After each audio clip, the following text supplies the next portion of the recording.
तस्मै श्री गुरवे नमः। श्री चैतन्य मनोभीष्टं स्थापितं येन भूतले स्वयं रूप कदा मह्यं ददाति स्वपदान्तिकम्। वन्देऽहं श्रीगुरो श्रीयुतः पदकमलं श्रीगुरून् वैष्णवांश्च श्रीरूपं साग्रजातां सहगणा रघुनाथान्वितं तं सजीवं साद्वैतं सावधूतं परिजनासहितं कृष्णचैतन्यदेवं श्रीराधा कृष्णपादान् सहगणा ललिता श्रीविशाखान्वितंश्च। नमो ओम विष्णुपादाय कृष्णप्रेष्ठाय भूतले श्रीमते भक्तिवेदांत स्वामीति नामिने। नमस्ते सरस्वती देवे गौरवाणी प्रचारिणे निर्विशेष शून्यवादी पाश्चात्य देशतारिणे। नमो ओम विष्णुपादाय कृष्णप्रेष्ठाय भूतले श्रीमते भक्ति सिद्धांत सरस्वती इति नामिने। श्रीवार्षभनवी देवी दयिताय कृपाब्धये कृष्ण संबंध विज्ञान दायिने प्रभवे नमः।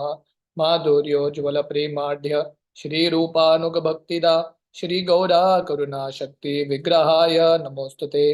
नमस्ते गौरवाणी श्रीमूर्तये दीनतारिणे रूपानुग विरुद्धाप सिद्धांत द्वंत हारिणे।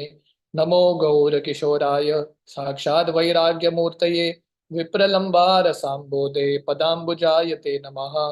नमो भक्ति विनोदाय सच्चिदानंद नामिने गौर शक्ति स्वरूपाय रूपानुग वराय ते। गौराविर्भाव भूमेस्त्वं निर्देश सज्जन प्रिया वैष्णवा सर्वभौम श्री जगन्नाथाय ते नमः। वंशकल्पतरुभ्यश्च कृपा सिन्धुभ्येव च पतितानां पावनेभ्यो वैष्णवेभ्यो नमो नमः। नमो महावदन्याय कृष्णप्रेम प्रदायते कृष्णाय कृष्णचैतन्य नामने गौरतिष्वे नमः। पंचतत्त्वमकं कृष्णं भक्तरूप स्वरूपकं भक्तावतारं भक्ताख्यं नमामि भक्तशतीकम्। हे कृष्ण करुणा सिंधु दीनबंधो जगतपते गोपेश गोपिका कांत राधा कांत नमोस्तुते। जयतां सुरतोर्पंगोर मम मंद मतिर्गति मत्सर्वस्व पदाम्भोजौ राधा मदन मोहनो दिव्या वृंदावन्य कल्पद्रुमदो श्रीमान् रत्नागरा सिंहासनस्थो श्रीमद् राधा शिल गोविंद देवो प्रेष्ठालभि सेव्य मानो स्मरामि। श्रीमान रास रसारंभी वंशी वट तटस्थता करिशन वेणुर स्वनिर गोपीर गोपीनाथाय श्रियस्तु नः। तप्त कांचन गौरांगी राधे वृंदावनेश्वरी वृषभानुसुते देवी प्रणमामि हरिप्रिये। जय श्री कृष्ण चैतन्य प्रभु नित्यानंद श्री अद्वैत गदाधर श्रीवासादि गौर भक्त वृंदा। हरे कृष्णा कृष्णा कृष्णा हरे हरे हरे रामो राम राम हरे हरे। हरे कृष्णा। तो आप सब भक्तों को मेरा प्रणाम और आप सबका स्वागत है गौर लीला के कथा श्रृंखला में। तो हम लगभग ये जो अध्याय है मध्य लीला का छठा अध्याय जहाँ पे महाप्रभु सार्वभौम भट्टाचार्य का उद्धार करते हैं, ये अध्याय ऑलमोस्ट समाप्ति में ही है और थोड़े ही श्लोक बचे हैं। तो कोई समराइज करना चाहेगा कल हमने क्या डिस्कस किया?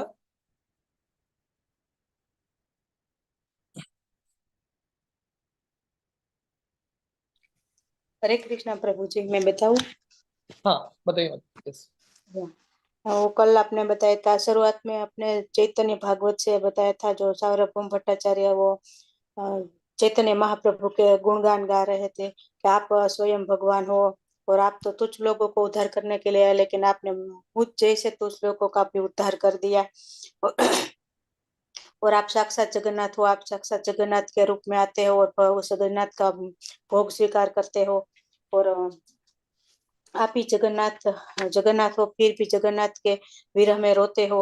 आप ही जगन्नाथ के रूप में दर्शन देते हो तो ऐसे सार्वभौम भट्टाचार्य चैतन्य महाप्रभु का गुणगान गाते हैं। तो महाप्रभु कहते हैं कि आप तो मेरे नित्य पार्षद हो, मैं आपको मिलने के लिए आया हूँ। मैं और बाद में जो महाप्रभु ने षडभुज रूप का दर्शन दिया था और महाप्रभु ने कहा कि ये आप किसी को बताना नहीं, जब मेरी लीला समाप्त हो जाए तब आप बताना है सबको। और आगे आपने चैतन्य चरितमृत से कहा तो जो गोपीनाथ आचार्य खुश हो जाते हैं सार्वभौम को देख के कि वो भक्त बन गया है। और आगे बताया कि आपने जगत का तो उद्धार किया, लेकिन आपने मेरे जैसे का उद्धार किया वही बहुत है। और अगले दिन जब महाप्रभु जगन्नाथ का दर्शन करने जाते हैं तो महाप्रभु वो प्रसाद लेकर सार्वभौम भट्टाचार्य के घर जाते हैं। वो जब महाप्रभु जाते हैं तो सार्वभौम भट्टाचार्य उठते हैं तो वो कृष्ण कृष्ण बोलते हैं, उठते हैं तो महाप्रभु बहुत खुश हो जाते हैं। और यहाँ आपने एक सिद्धांत बताया था कि महाप्रभु तुरंत प्रसाद लेके कर गए तो भक्तों की सेवा करने के लिए बहुत तत्पर तत्पर रहते हैं। तो हमें भी ऐसा सीखना चाहिए कि भक्तों की सेवा करने के लिए तत्पर रहना चाहिए। और जब महाप्रभु कृष्ण सार्वभौम भट्टाचार्य कृष्ण कृष्ण बोल के उठे तो महाप्रभु खुश हो गए और दोनों तुरंत कीर्तन करने लगा। और महाप्रभु की कृपा से सार्वभौम भट्टाचार्य तुरंत प्रसाद खाते हैं और कहते महाप्रभु की कृपा से ही सार्वभौम के मन में जो भाव आया था वो महाप्रभु की वजह से। तो सार्वभौम भट्टाचार्य बोलते हैं और पद्म पुराण में भी ये श्लोक बताया था कि जब हमें प्रसाद मिलता है तो हमें तुरंत खा लेना चाहिए, वो कैसा भी हो। और वो देश काल के समय के बारे में हमें सोचना नहीं चाहिए और तुरंत हमें प्रसाद खा लेना चाहिए। प्रसाद खाने के बाद सार्वभौम भट्टाचार्य और महाप्रभु को आलिंगन देते हैं। तो ऐसे दोनों नृत्य करने लगते हैं। और वो महाप्रभु बोलते आज मैंने सार्वभौम वैकुंठ को प्राप्त कर लिया, क्योंकि सार्वभौम को प्रसाद में विश्वास आ गया है, वो शुद्ध भक्त बन गया है। तो मनुष्य का लक्ष्य, हमारा लक्ष्य होता है कि गौलोक वृंदावन जाना, वैकुंठ जाना। महाप्रभु कहते हैं कि आज मेरी सब इच्छा पूर्ण हो गई, क्योंकि वे सार्वभौम को भगवान के प्रसाद में विश्वास आ गया है और हरिनाम में भी विश्वास आ गया है। वो कृष्ण कृष्ण बोल के उठते हैं तो महाप्रभु बहुत खुश होते हैं। प्रसाद का महत्व में आपने बताया था कि जगन्नाथपुरी का प्रसाद खाने के लिए आज भी देवी देवता प्रसाद पाने के लिए आते हैं। महाप्रभु कहते हैं आज अपने पूर्ण रूप से मैं निष्कपट भाव से मैं कृष्ण का आश्रय लिया है। आज आप शरीर के स्तर से आप ऊपर हो गए हो। तो जब कोई कृष्ण का शरणागत हो जाता है तो वो शरीर के भाव से ऊपर होकर आत्मा के स्तर पर आ जाता है। और जब कोई आत्मा के स्तर पर आ जाता है तब भगवान उसके ऊपर कृपा करते हैं। जब व्यक्ति संपूर्ण रूप से भगवान का आश्रय लिया है उसके ऊपर भगवान बहुत कृपा करते हैं। जो व्यक्ति शरीर के स्तर पर तो शरीर के तर से आत्मा के स्तर पर उठ जाता है तो वही कृपा भगवान की कृपा मिलती है। लेकिन वह कृपा कैसे मिलती है तो उसके लिए हमें सेवा करनी चाहिए कि हमें और प्रभुपाद हर लेक्चर में वो बताते रहते हैं कि हम शरीर नहीं है, हम आत्मा है, हम शरीर नहीं है, हम आत्मा है। तो हमें शरीर से स्तर से हमें ऊपर उठ के आत्मा के स्तर तक जाना चाहिए। और कृष्ण जीव का स्वरूप है नित्य कृष्ण रे दास। और आगे महाप्रभु वापस कुंज मठ में जाते हैं और दूसरे दिन सार्वभौम महाप्रभु के सार्वभौम भट्टाचार्य आगे भक्ति के सिवाय और शास्त्रों के बात के सिवाय कोई बात नहीं करते थे, कोई वर्णन नहीं करते थे। तो गोपीनाथ आचार्य ये देखते ही बहुत खुश हो जाते हैं। और अगले दिन सार्वभौम भट्टाचार्य जगन्नाथ का दर्शन करने से पहले महाप्रभु को मिलने के लिए जाते हैं और दंडवत प्रणाम करते हैं। और आगे बताया था कि भक्ति में सर्वश्रेष्ठ अंग नाम संकीर्तन है। श्रवण कीर्तन विष्णु स्मरण पाद सेवनम अर्चनम वंदनम दास्यम साक्ष्यम आत्मनिवेदन, ये भागवतम का श्लोक आपने कोट किया था। और इसमें सबसे सर्वश्रेष्ठ है नाम संकीर्तन। तो वो नाम है महामंत्र हरे कृष्ण कृष्ण कृष्ण हरे हरे, हरे राम राम राम हरे हरे। और जो वैष्णव है उसे 5 वस्तुओं में विश्वास होना चाहे। विग्रह सेवा, मथुरावास, भक्तों को संग, गीता भागवत पढ़ना, ये सब भक्ति का मुख्य अंग है। तो उसमें सब में विश्वास होना चाहिए और ये सब करना चाहिए। और आप एक बृहदनारायण पुराण से एक श्लोक कोट किया था, हरे नाम हरे नाम हरे नाम एव केवलम कलो नास्त्येव नास्त्येव नास्त्येव गतिरन्य था। कलयुग में एक ही विधि है महामंत्र जाप करने का, अन्य कोई विधि के नहीं है, इसके बिना कोई गति भी नहीं होगी हमारी। और आगे एक श्लोक बताया था, कलेर दोष निधे राजन अस्ति ही एक एको महान गुणा कीर्तनाद कृष्ण से मुक्त संग परम व्रजेत। तो हरिनाम की महिमा का बताया था आपने दोनों श्लोकों बता के। और आगे बताया था, गोपीनाथ आचार्य कहते हैं भट्टाचार्य मैंने तो बोला था कि एक बार आपके साथ ऐसा होगा, महाप्रभु की कृपा मिलेगी। तो भट्टाचार्य कहते गोपीनाथ आचार्य मैं मेरा संबंध आपके साथ हो गया, आपकी कृपा से मुझे महाप्रभु की कृपा मिलती है। तो यहाँ आपने बताया था कि भक्त तो एक दूसरे को सम्मान मान देना चाहते हैं, वो अपने आप को मान सम्मान नहीं देता है, एक दूसरे को क्रेडिट देता है और वो विनम्रता से बोलते हैं। और जो इसमें आपने एक उदाहरण दिया था नल कुबेर और मणिग्रीव का, इसका उद्धार भगवान ने नारद मुनि की कृपा से किया था। और आगे आपने बताया था कि जो यमुनाचार्य की प्रार्थना से रामानुजाचार्य को कृपा मिली थी, तो वैष्णव भक्तों की कृपा से भगवान दूसरे लोगों की पर कृपा करते हैं। और जगह मधाई का उद्धार भी जब नित्यानंद प्रभु के संग में आए थे तो हो गया था। तो हमें भक्तों के संग में रहना चाहिए, भक्तों के संग में रहते भक्तों की कृपा से भगवान हमारे पर कृपा करते हैं। और आगे आपने बताया था कि सार्वभौम भट्टाचार्य गोपीनाथ आचार्य को कहते हैं कि आपके संबंध की वजह से मुझे कृपा मिली है। तो ये संवाद महाप्रभु सुन रहे थे दोनों के बीच में। तो वो बताया जितने नम्र बने इतना महाप्रभु को प्रिय बनते हैं। तो हम जितना नम्र बनते हैं उतना ही हम भगवान को प्रिय बनते हैं। हमें दासों के दास बनना चाहिए और नम्र बनना चाहिए। हमें दुख में भी सुखी रहना चाहिए। और आगे बताया था कि सार्वभौम भट्टाचार्य और महाप्रभु दोनों दर्शन करने के लिए जाते हैं। तो महाप्रभु के लिए प्रसाद लेते हैं और जगनानंद पंडित और दामोदर दामोदर भी साथ में थे। और दो श्लोक लिखते हैं सार्वभौम भट्टाचार्य और महाप्रभु को देते हैं, लेकिन महाप्रभु वो तालपत्र वो फाड़ देते हैं। पर इससे पहले वो मुकुंद दत्त वो 2 श्लोक से वो दीवार पर लिख लेते हैं। वो जो 2 श्लोक आईएमपी था आपने जो कल बोला था, वैराग्य विद्या निज भक्ति योगा शिक्षार्थ एक शरीरधारी शिक्षार्थ एक पुरुष पुराण श्री कृष्ण चैतन्य शरीरधारी कृपाम्बुधीरयासतम अहम प्रपद्ये कालन नास्तन भक्ति योग निजय प्रादुष्कर्तां तुम कृष्ण चैतन्य नाम आविर्भूतास्तस्य पदारविन्दे गाढं गाढं लियतं चित्तभृंग। हरे कृष्णा प्रभु जी। धन्यवाद, थैंक यू, बहुत बहुत धन्यवाद। तो आप सब भक्तों को अच्छा लग रहा है समरी हर क्लास के पहले? तो इसके साथ यही 2 श्लोक को हम कंटिन्यू करेंगे। तो ये 2 श्लोक सार्वभौम भट्टाचार्य द्वारा रचित सार्वभौम षटक से है। बहुत ही सुंदर श्लोक है। तो पहला श्लोक इस प्रकार है, वैराग्य विद्या निज भक्ति योग शिक्षार्थमेक पुरुष पुराण। वही जो पुराण पुरुष है, गोविंदम आदि पुरुषम तमहम भजामि। वही जो पुरातन पुरुष हैं फिर से आते हैं कलयुग में, किसके रूप में? श्री कृष्ण चैतन्य शरीरधारी, श्री कृष्ण चैतन्य महाप्रभु के शरीर का धारण करते हुए। और महाप्रभु क्यों आते हैं?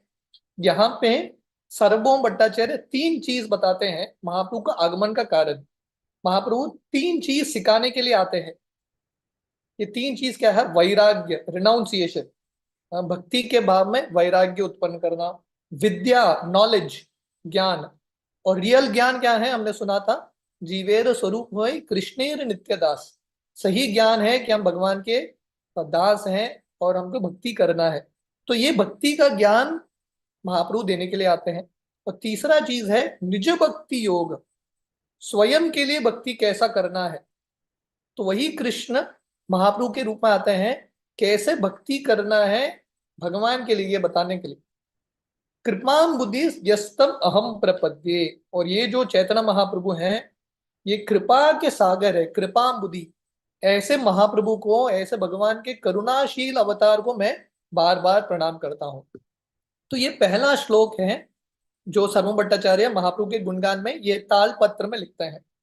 दूसरा श्लोक इस प्रकार है, कालम नष्टम भक्ति योगम निजम य प्रादुर दुष्कर्तुम कृष्ण चैतन्य नाम आविर्भूतस्तस्य पदार विंदे गादम प्रभु, Gadam. Your voice is of, सुनाई नहीं देता है।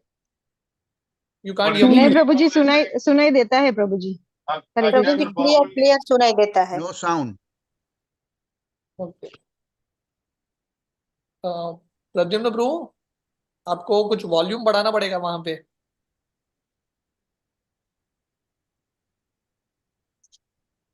ठीक, ओके।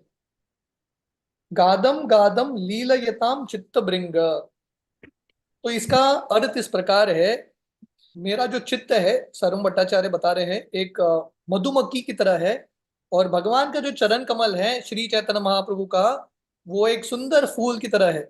इसलिए मेरा जो चित्त है बार बार महाप्रभु के चरण कमल के इर्द गिर्द घूमता रहता है। और ये जो महाप्रभु हैं, कालम नष्टम भक्ति योगम निजम य, वो जो काल के साथ नष्ट हो गया वो भक्ति योग, वो फिर से सिखाने के लिए महाप्रभु का आगमन होता है। और प्रभुपाद तात्पर्य में लिखते हैं, यदा यदा ही धर्मस्य ग्लानिर्भवति भारत अभ्युत्थानम अधर्मस्य तदात्माना सृजामि अहम्। भगवान गीता में बताते हैं, वो हर युग में अवतार लेते हैं। क्यों लेते हैं? धर्म की स्थापना करने के लिए। यदा यदा ही धर्मस्य ग्लानिर्भवति भारत, जब धर्म का ग्लानि होता है, जब लोग धर्म को भूल जाते हैं, भगवान का अवतार होता है। और सही धर्म क्या है? भगवान की भक्ति करना है। तो की अप्रतियता ययात्मा सुप्रसिद्धति सवै पुंसाम परो धर्मो, सबसे श्रेष्ठ धर्म है भगवान की भक्ति। तो जब भगवान कृष्ण देखते हैं कि लोग ये भक्ति का धर्म भूल गए हैं, खासकर कलयुग में, भगवान बहुत कृपावश महाप्रभु के रूप में आते हैं। He comes in the form of Mahaprabhu. और प्रभुपाद आगे तात्पर्य में लिखते हैं, गीता का कंक्लूजन है, भगवान गीता में लोगों को बता के जाते हैं कि मेरा आश्रय लो, सर्वधर्मान परित्यज्य माम एकम शरणम व्रज। तो भगवान कृष्ण अपना लीला समाप्त करके चले जाते हैं भगवत धाम, गीता सुना के। और भगवान के धाम जाने के बाद, गोलोक वृंदावन जाने के बाद, भगवान कृष्ण सोच रहे थे, मैंने तो गीता बताया लोगों को, मैंने तो अवसर दिया लोगों को भक्ति करने के लिए, पर बहुत सारे लोग हैं जो फिर भी गीता का पालन नहीं कर रहे हैं। इसलिए भगवान कृष्ण निश्चय करते हैं, मैं अभी महाप्रभु के रूप में आऊंगा और लोगों को सिखाऊंगा हाउ टू सरेंडर। देखिए, भगवान कृष्ण ने बताया सरेंडर टू मी, मेरा आश्रय लो। ही ऑर्डर्ड अस। पर महाप्रभु ऑर्डर नहीं करते, महाप्रभु सिखाते हैं कैसे सरेंडर करना है। तो इसलिए महाप्रभु का ये जो अवतार है बहुत करुणाशील अवतार है। नमो महावदन्याय कृष्ण प्रेम प्रदायते। साक्षात भगवान है, पर भगवान कृष्ण से भी ज्यादा कृपालु है। So proper rights here, Lord Krishna is certainly magnanimous, but Chaitanya Mahaprabhu is more magnanimous than Krishna. Krishna कृपालु हैं, पर कृष्ण से ज्यादा कृपालु हैं श्री चैतन्य महाप्रभु, क्योंकि उन्होंने अपने उदाहरण से लोगों को सिखाया भक्ति कैसा करना है, गीता का पालन कैसा करना है। राइट? तो प्रभुपाद बताते हैं, अगर किसी को भगवान कृष्ण का आश्रय लेना है तो सर्वभौम भट्टाचार्य की तरह पहला महाप्रभु का आश्रय लेने की आवश्यकता है। तो हमने ये डिस्कस किया था पहले ही। श्रीला प्रभुपाद भागवतम के इंट्रोडक्शन में श्री चैतन्य महाप्रभु के चरित्र के बारे में वर्णन करते हैं। क्यों करते हैं? हालांकि भागवतम कृष्ण के बारे में वर्णन करता है, भगवान कृष्ण का आश्रय लेना है तो महाप्रभु के चरित्र से ही आश्रय लिया जा सकता है। श्री रूप रघुनाथ पदे हईबे आकुति तबे हमा बुझाबो से युगल प्रीति। नरोत्तम दास ठाकुर उनके गीत में लिखते हैं, अगर हमको राधा कृष्ण के प्रति आसक्ति प्राप्त करना है, राधा कृष्ण की लीलाओं को समझना है, तो महाप्रभु और महाप्रभु के जो फॉलोअर्स हैं, रूप गोस्वामी, रघुनाथ दास गोस्वामी, इनके जो मार्गदर्शन है उसके अनुसार ही हम कृष्ण लीला में प्रवेश कर सकते हैं। यही दुई श्लोक भक्त कंठे रत्नहार सर्वभौमेर कीर्ति घोषे ढका वाद्याकार। तो ये दो श्लोक हैं सर्वम भट्टाचार्य के, बहुत प्रसिद्ध श्लोक हो गए और अनंत काल तक ये दो श्लोक सर्वम भट्टाचार्य के गुणगान को गाते ही रहेंगे, उनके महानता को। तो महाप्रभु के गुणगान में ये दो श्लोक सर्वम भट्टाचार्य ने जो रचना की, भक्तों के लिए अति प्रिय है। और यहाँ पे कृष्णदास कविराज गोस्वामी बताते हैं ये भक्तों के लिए हार है, नेकलेस, पर्ल नेकलेस। और हर भक्त ये दो श्लोकों का जो पठन है या जो मेडिटेशन है, ध्यान है, करते हैं निरंतर रूप से। तो इस तरह से सर्वम भट्टाचार्य महाप्रभु का गुणगान करते हैं। सर्वभौम हैला प्रभुर भक्त एकांत एकतना महाप्रभुर सेवा विना नाही जाने आन। तो यहाँ पे वर्णन आता है कि सर्वम भट्टाचार्य महाप्रभु के अनन्य भक्त बन गए। महाप्रभु के सेवा के अलावा वो किसी और चीज को नहीं जानते थे, ओनली सर्विस टू महाप्रभु। श्री कृष्ण चैतन्य सची सुत गुणधाम एई ध्यान एई जप लय एई नाम। तो उस दिन से सर्वम भट्टाचार्य निरंतर उनके मुख से भगवान चैतन्य महाप्रभु के नामों का उच्चारण होता है। श्री कृष्ण चैतन्य, सची माता के पुत्र, गौरांग महाप्रभु, इस तरह महाप्रभु के अलग अलग नामों का उच्चारण करते हैं और महाप्रभु के गुणों का वर्णन करते रहते हैं। तो ये इनका ध्यान हो गया, ये इनका जप हो गया। एक दिन सार्वभौम प्रभु आगे आइला नमस्कार करी श्लोक पढ़ीते लागिला। तो एक दिन सर्वम भट्टाचार्य महाप्रभु के पास आते हैं और महाप्रभु को प्रणाम करके एक श्लोक पढ़ते हैं। भागवतेर ब्रह्मस्तवे र श्लोक पढ़ीला श्लोक शेषे दुई अक्षर पात फिराइला। तो ये जो अभी श्लोक सर्वम भट्टाचार्य महाप्रभु के सामने बोलते हैं, ये भागवतम का 10वां स्कंद है, जहां पे ब्रह्मा जी भगवान कृष्ण का स्तुति कर रहे हैं। हम सब जानते हैं ब्रह्म विमोहन लीला के बाद ब्रह्मा जी आके भगवान से माफी मांगते हैं और भगवान का गुणगान करते हैं। तो बहुत सारे श्लोकों का उच्चारण करते हैं, उसमें से ये जो श्लोक है ब्रह्मा जी का बहुत सुंदर श्लोक है। तो सर्वम भट्टाचार्य क्या करते हैं, ये श्लोक के अंत के जो 2 अक्षर है उसको चेंज कर लेते हैं, ही चेंजेस द वर्ड्स। तो सर्वम भट्टाचार्य ये श्लोक का उच्चारण करते हैं, तत्ते अनुकंपाच सुमिक्षमानो भुंजान एवात्म कृतम विपाकम हृद्वाग वपुबीर विददन नमस्ते जीवेत यो भक्ति पदाई सधाई भाग। तो यहाँ पे ब्रह्मा जी का ये श्लोक है एक्चुअली, कि ब्रह्मा जी बताते हैं जो भक्त हैं भगवान जो परिस्थिति में उनको डालते हैं, कठिन से कठिन परिस्थिति हो, भक्त कैसे स्वीकार करते हैं, अपने कर्म के रूप में स्वीकार करते हैं। और ये परिस्थिति में भी, कठिन से कठिन परिस्थिति में भी भगवान को हमेशा धन्यवाद व्यक्त करते रहते हैं, भगवान के प्रति कृतज्ञता व्यक्त करते रहते हैं। ऐसे जो भक्त हैं निश्चित रूप से भगवत धाम जाएंगे। तो ऐसा करके ब्रह्मा जी बोलते हैं। पर सर्वम भट्टाचार्य क्या करते हैं, ये जो अंतिम श्लोक लाइन है, जीवेत यो मुक्ति सदाई बाग, एक्चुअली शब्द है मुक्ति, पर सर्वम भट्टाचार्य मुक्ति को भक्ति कर देते हैं। तो इस तरह से ये सर्वम भट्टाचार्य का भाव था। तो जब महाप्रभु सुनते हैं ये श्लोक को, महाप्रभु पूछते हैं सर्वम भट्टाचार्य को, प्रभु कहे मुक्ति पद इहा पात है भक्ति पदे केन पद की तुम्हारा आश्रय। तो महाप्रभु पूछते हैं, अरे ये श्लोक में अंतिम जो ये 2 शब्द है मुक्ति पदे, तुमने क्यों उसको भक्ति पदे कर दिया है। भट्टाचार्य कहे भक्ति सम नहे मुक्ति फल भगवत भक्ति विमुखेर भय दंड केवल। तो सर्वम भट्टाचार्य बोलते हैं भक्ति के समान और कुछ भी चीज नहीं है, और भक्ति जो है मुक्ति से कहीं ज्यादा श्रेष्ठ है। और जो लोग असुर हैं, हम सब जानते हैं कृष्ण लीला में भगवान क्या करते हैं, जब असुरों का वध करते हैं, शिशुपाल हो इत्यादि, कंस इत्यादि, इन सब को ब्रह्म ज्योति में प्रवेश मिल जाता है। तो सर्वम भट्टाचार्य बोलते हैं जो जहां पे असुर पहुंचते हैं वहां पे जो ज्ञानी है मुक्ति प्राप्त करके ब्रह्म ज्योति में लीन हो जाते हैं। तो ऐसा जो मुक्ति है भक्त कभी अपेक्षा नहीं रखते। तो इसलिए भक्ति जो है भगवान के प्रति, जो शुद्ध भक्ति है, मुक्ति से कहीं ज्यादा श्रेष्ठ है, ब्रह्म ज्योति में लीन होने से कहीं ज्यादा श्रेष्ठ है। तो ब्रह्मांड पुराण में एक श्लोक है, सिद्ध लोकस्तु सप्तमसः पारे यत्र वसंती ही सिद्धा ब्रह्म सुखे मग्ना दैत्याश्च हरिना हता। ये श्लोक का अर्थ है, जो सिद्ध लोक का अर्थ यहाँ पे है ब्रह्म ज्योति। तो यहाँ ये श्लोक ब्रह्मांड पुराण का श्लोक है। यहाँ पे वर्णन है, दो तरह के लोग ब्रह्म ज्योति की प्राप्ति करते हैं।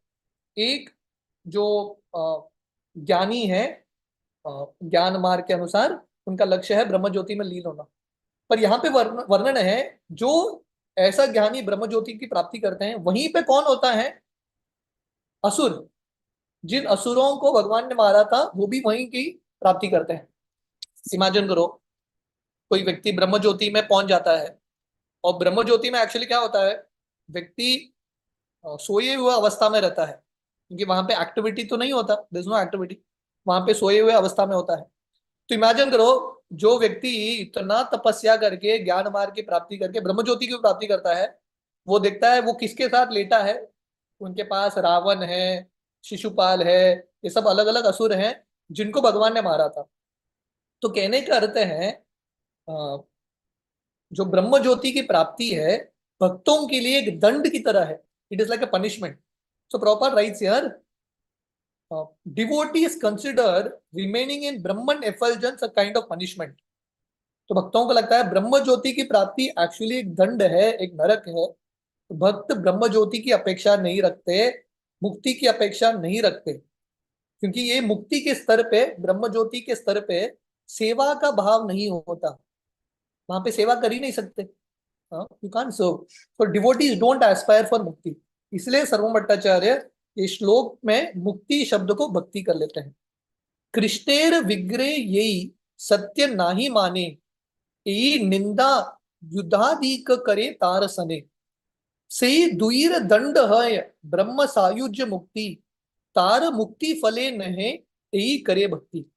तो भट्टाचार्य बताते हैं, जो इम्पर्सलिस्ट, जो कृष्ण के विग्रहों की सेवा नहीं करते, जिनको भगवान के रूप पे विश्वास नहीं है, ऐसे लोग एक्चुअली भगवान के प्रति अपराध करते हैं। और ऐसे जो लोग हैं जहां पे ये असुर जाते हैं, जिन असुरों को कृष्ण मारते हैं, ब्रह्म ज्योति की प्राप्ति करते हैं, ऐसे लोगों को भी वही प्राप्ति होती है। इसलिए यहाँ पे भक्ति का अवसर नहीं है, शुद्ध भक्त ऐसा मुक्ति की अपेक्षा नहीं रखते। यद्यपि से मुक्ति है पंच प्रकार, सालोक्य सामीप्य सारूप्य सारिष्टि सायुज्य आर। तो हम सब जानते हैं 5 तरह की मुक्ति है, सालोक्य, सामीप्य, सारूप्य, सारिष्टि, सायुज्य। सालोक्य का अर्थ है भगवान के लोक वैकुंठ में प्रमोट हो जाना। सामीप्य का अर्थ है भगवान के पास, और भगवान के धाम में रहना। सारूप्य का अर्थ है भगवान जैसा रूप, चतुर्भुज रूप प्राप्त होता है विष्णुदूत के रूप में। एंड देन सारिष्टि का अर्थ है भगवान जैसा ऐश्वर्य प्राप्त होता है। और 5वां है सायुज्य, मतलब ब्रह्म ज्योति में लीन होना, अपना अस्तित्व समाप्त करना। सालोक्य आदि चारी यदि हय सेवा द्वार, तबु कदाचित भक्त करे अंगीकार। तो भक्त जो है कभी कभी ये 4 मुक्ति स्वीकार करते हैं, सालोक्य, सामीप्य, सारूप्य, सारिष्टि, पर सायुज्य की कभी अपेक्षा नहीं रखते, नेवर सायुज्य, क्योंकि ये सायुज्य मुक्ति में भगवान का सेवा नहीं होता। सायुज्य सुनीते भक्तेर हय घृणा भय, नरक वांछा ये तबु सायुज्य न लय। तो सर्वम भट्टाचार्य के विश्वास देखो, अब तक सर्वम भट्टाचार्य मुक्ति मुक्ति बोलते थे, अभी सर्वम भट्टाचार्य इतने चेंज हो गए हैं, वो बोलते हैं शुद्ध भक्त जो हैं उनको ये सायुज्य मुक्ति सुनना भी अच्छा नहीं लगता। भक्तों को जब वो सायुज्य मुक्ति सुनते हैं, उन ये सायुज्य मुक्ति के शब्द से भक्तों को घृणा आती है और भय लगता है। तो यहाँ पे सर्वम भट्टाचार्य बोलते हैं जो शुद्ध भक्त हैं नरक में जाएंगे पर सायुज्य मुक्ति कभी प्राप्त नहीं करेंगे। नरक वांछाये तबु सायुज्य न लय। भगवान बोलेंगे अरे मैं तुमको सायुज्य मुक्ति देता हूँ, ब्रह्म ज्योति में लीन होने का अवसर देता हूँ। भक्त बोलते हैं वो नहीं चलेगा, नरक में जाने के लिए हम तैयार हैं पर हमको सायुज्य मुक्ति नहीं चाहिए। प्रबोधानंद सरस्वती ठाकुर उनके गीत में लिखते हैं कैवल्यम नरकायते, सेम मूड। कैवल्यम करते हैं ब्रह्म ज्योति में लीन होना, इन पर्सनल लिबरेशन, ये भक्तों के लिए नरक के समान है, इट इज लाइक हेल। तो डिवोटीज डोंट एस्पायर, भक्तों को ये सब मुक्ति का अपेक्षा नहीं है, नहीं। तो बाकी जो चार मुक्ति है, सालोक्य, सामीप्य, सारूप्य, सारिष्टि, यहाँ पे एटलीस्ट सेवा का भाव होता है। तो भक्तों का अल्टीमेटली एक ही इच्छा है, that is service to Krishna, बस भक्तों का यही इच्छा है। भक्ति विनोद ठाकुर के एक बहुत सुंदर गीत है जहाँ पे भक्ति विनोद ठाकुर बताते हैं, भगवान आप मुझे कहीं पे भी रोको, आप मुझे नरक भेजो, कहीं पे भी भेजो, पर मेरा एक ही इच्छा है कि मैं जन्म जन्मांतर आपका सेवा करता रहूं, दैट इज ओनली प्रेयर। तो भक्त कभी मोक्ष की अपेक्षा नहीं रखते, भक्तों का एक ही प्रार्थना है, भगवान आपका जन्म जन्मांतर सेवा। अगर मोक्ष में भगवान की सेवा नहीं है, भक्त जो है ऐसे मोक्ष की इच्छा भी नहीं रखते, they don't want such liberation. ब्रह्मे ईश्वरे सायुज्य द्वैत प्रकार, ब्रह्म सायुज्य है ते ईश्वर सायुज्य धिक्कार।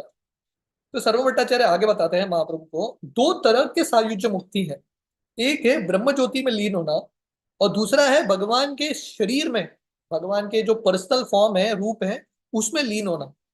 इन दोनों में से जो व्यक्ति भगवान के शरीर में लीन होना चाहता है वो सबसे बड़ा पापी है, सबसे बड़ा अपराधी है। तो प्रभुपाद यहाँ पे तात्पर्य में लिखते हैं, देखिए दो तरह के बेसिकली तीन तरह के स्पिरिचुअलिस्ट हैं, एक है भक्त, दूसरा है ज्ञानी, और तीसरा है योगी। ज्ञानी का लक्ष्य है ब्रह्म ज्योति में लीन होना, उनके लिए वो मोक्ष है।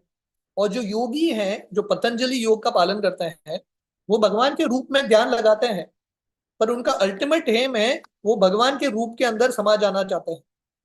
तो ऐसे जो योगी हैं ज्ञानी से भी नीचे हैं, दे आर मोर अबॉमिनेबल देन ज्ञानी। इसलिए जो भक्त हैं योग मार्ग का भी पालन नहीं करते हैं, ज्ञान मार्ग का भी पालन नहीं करते हैं, सिर्फ भक्ति के मार्ग का पालन करते हैं।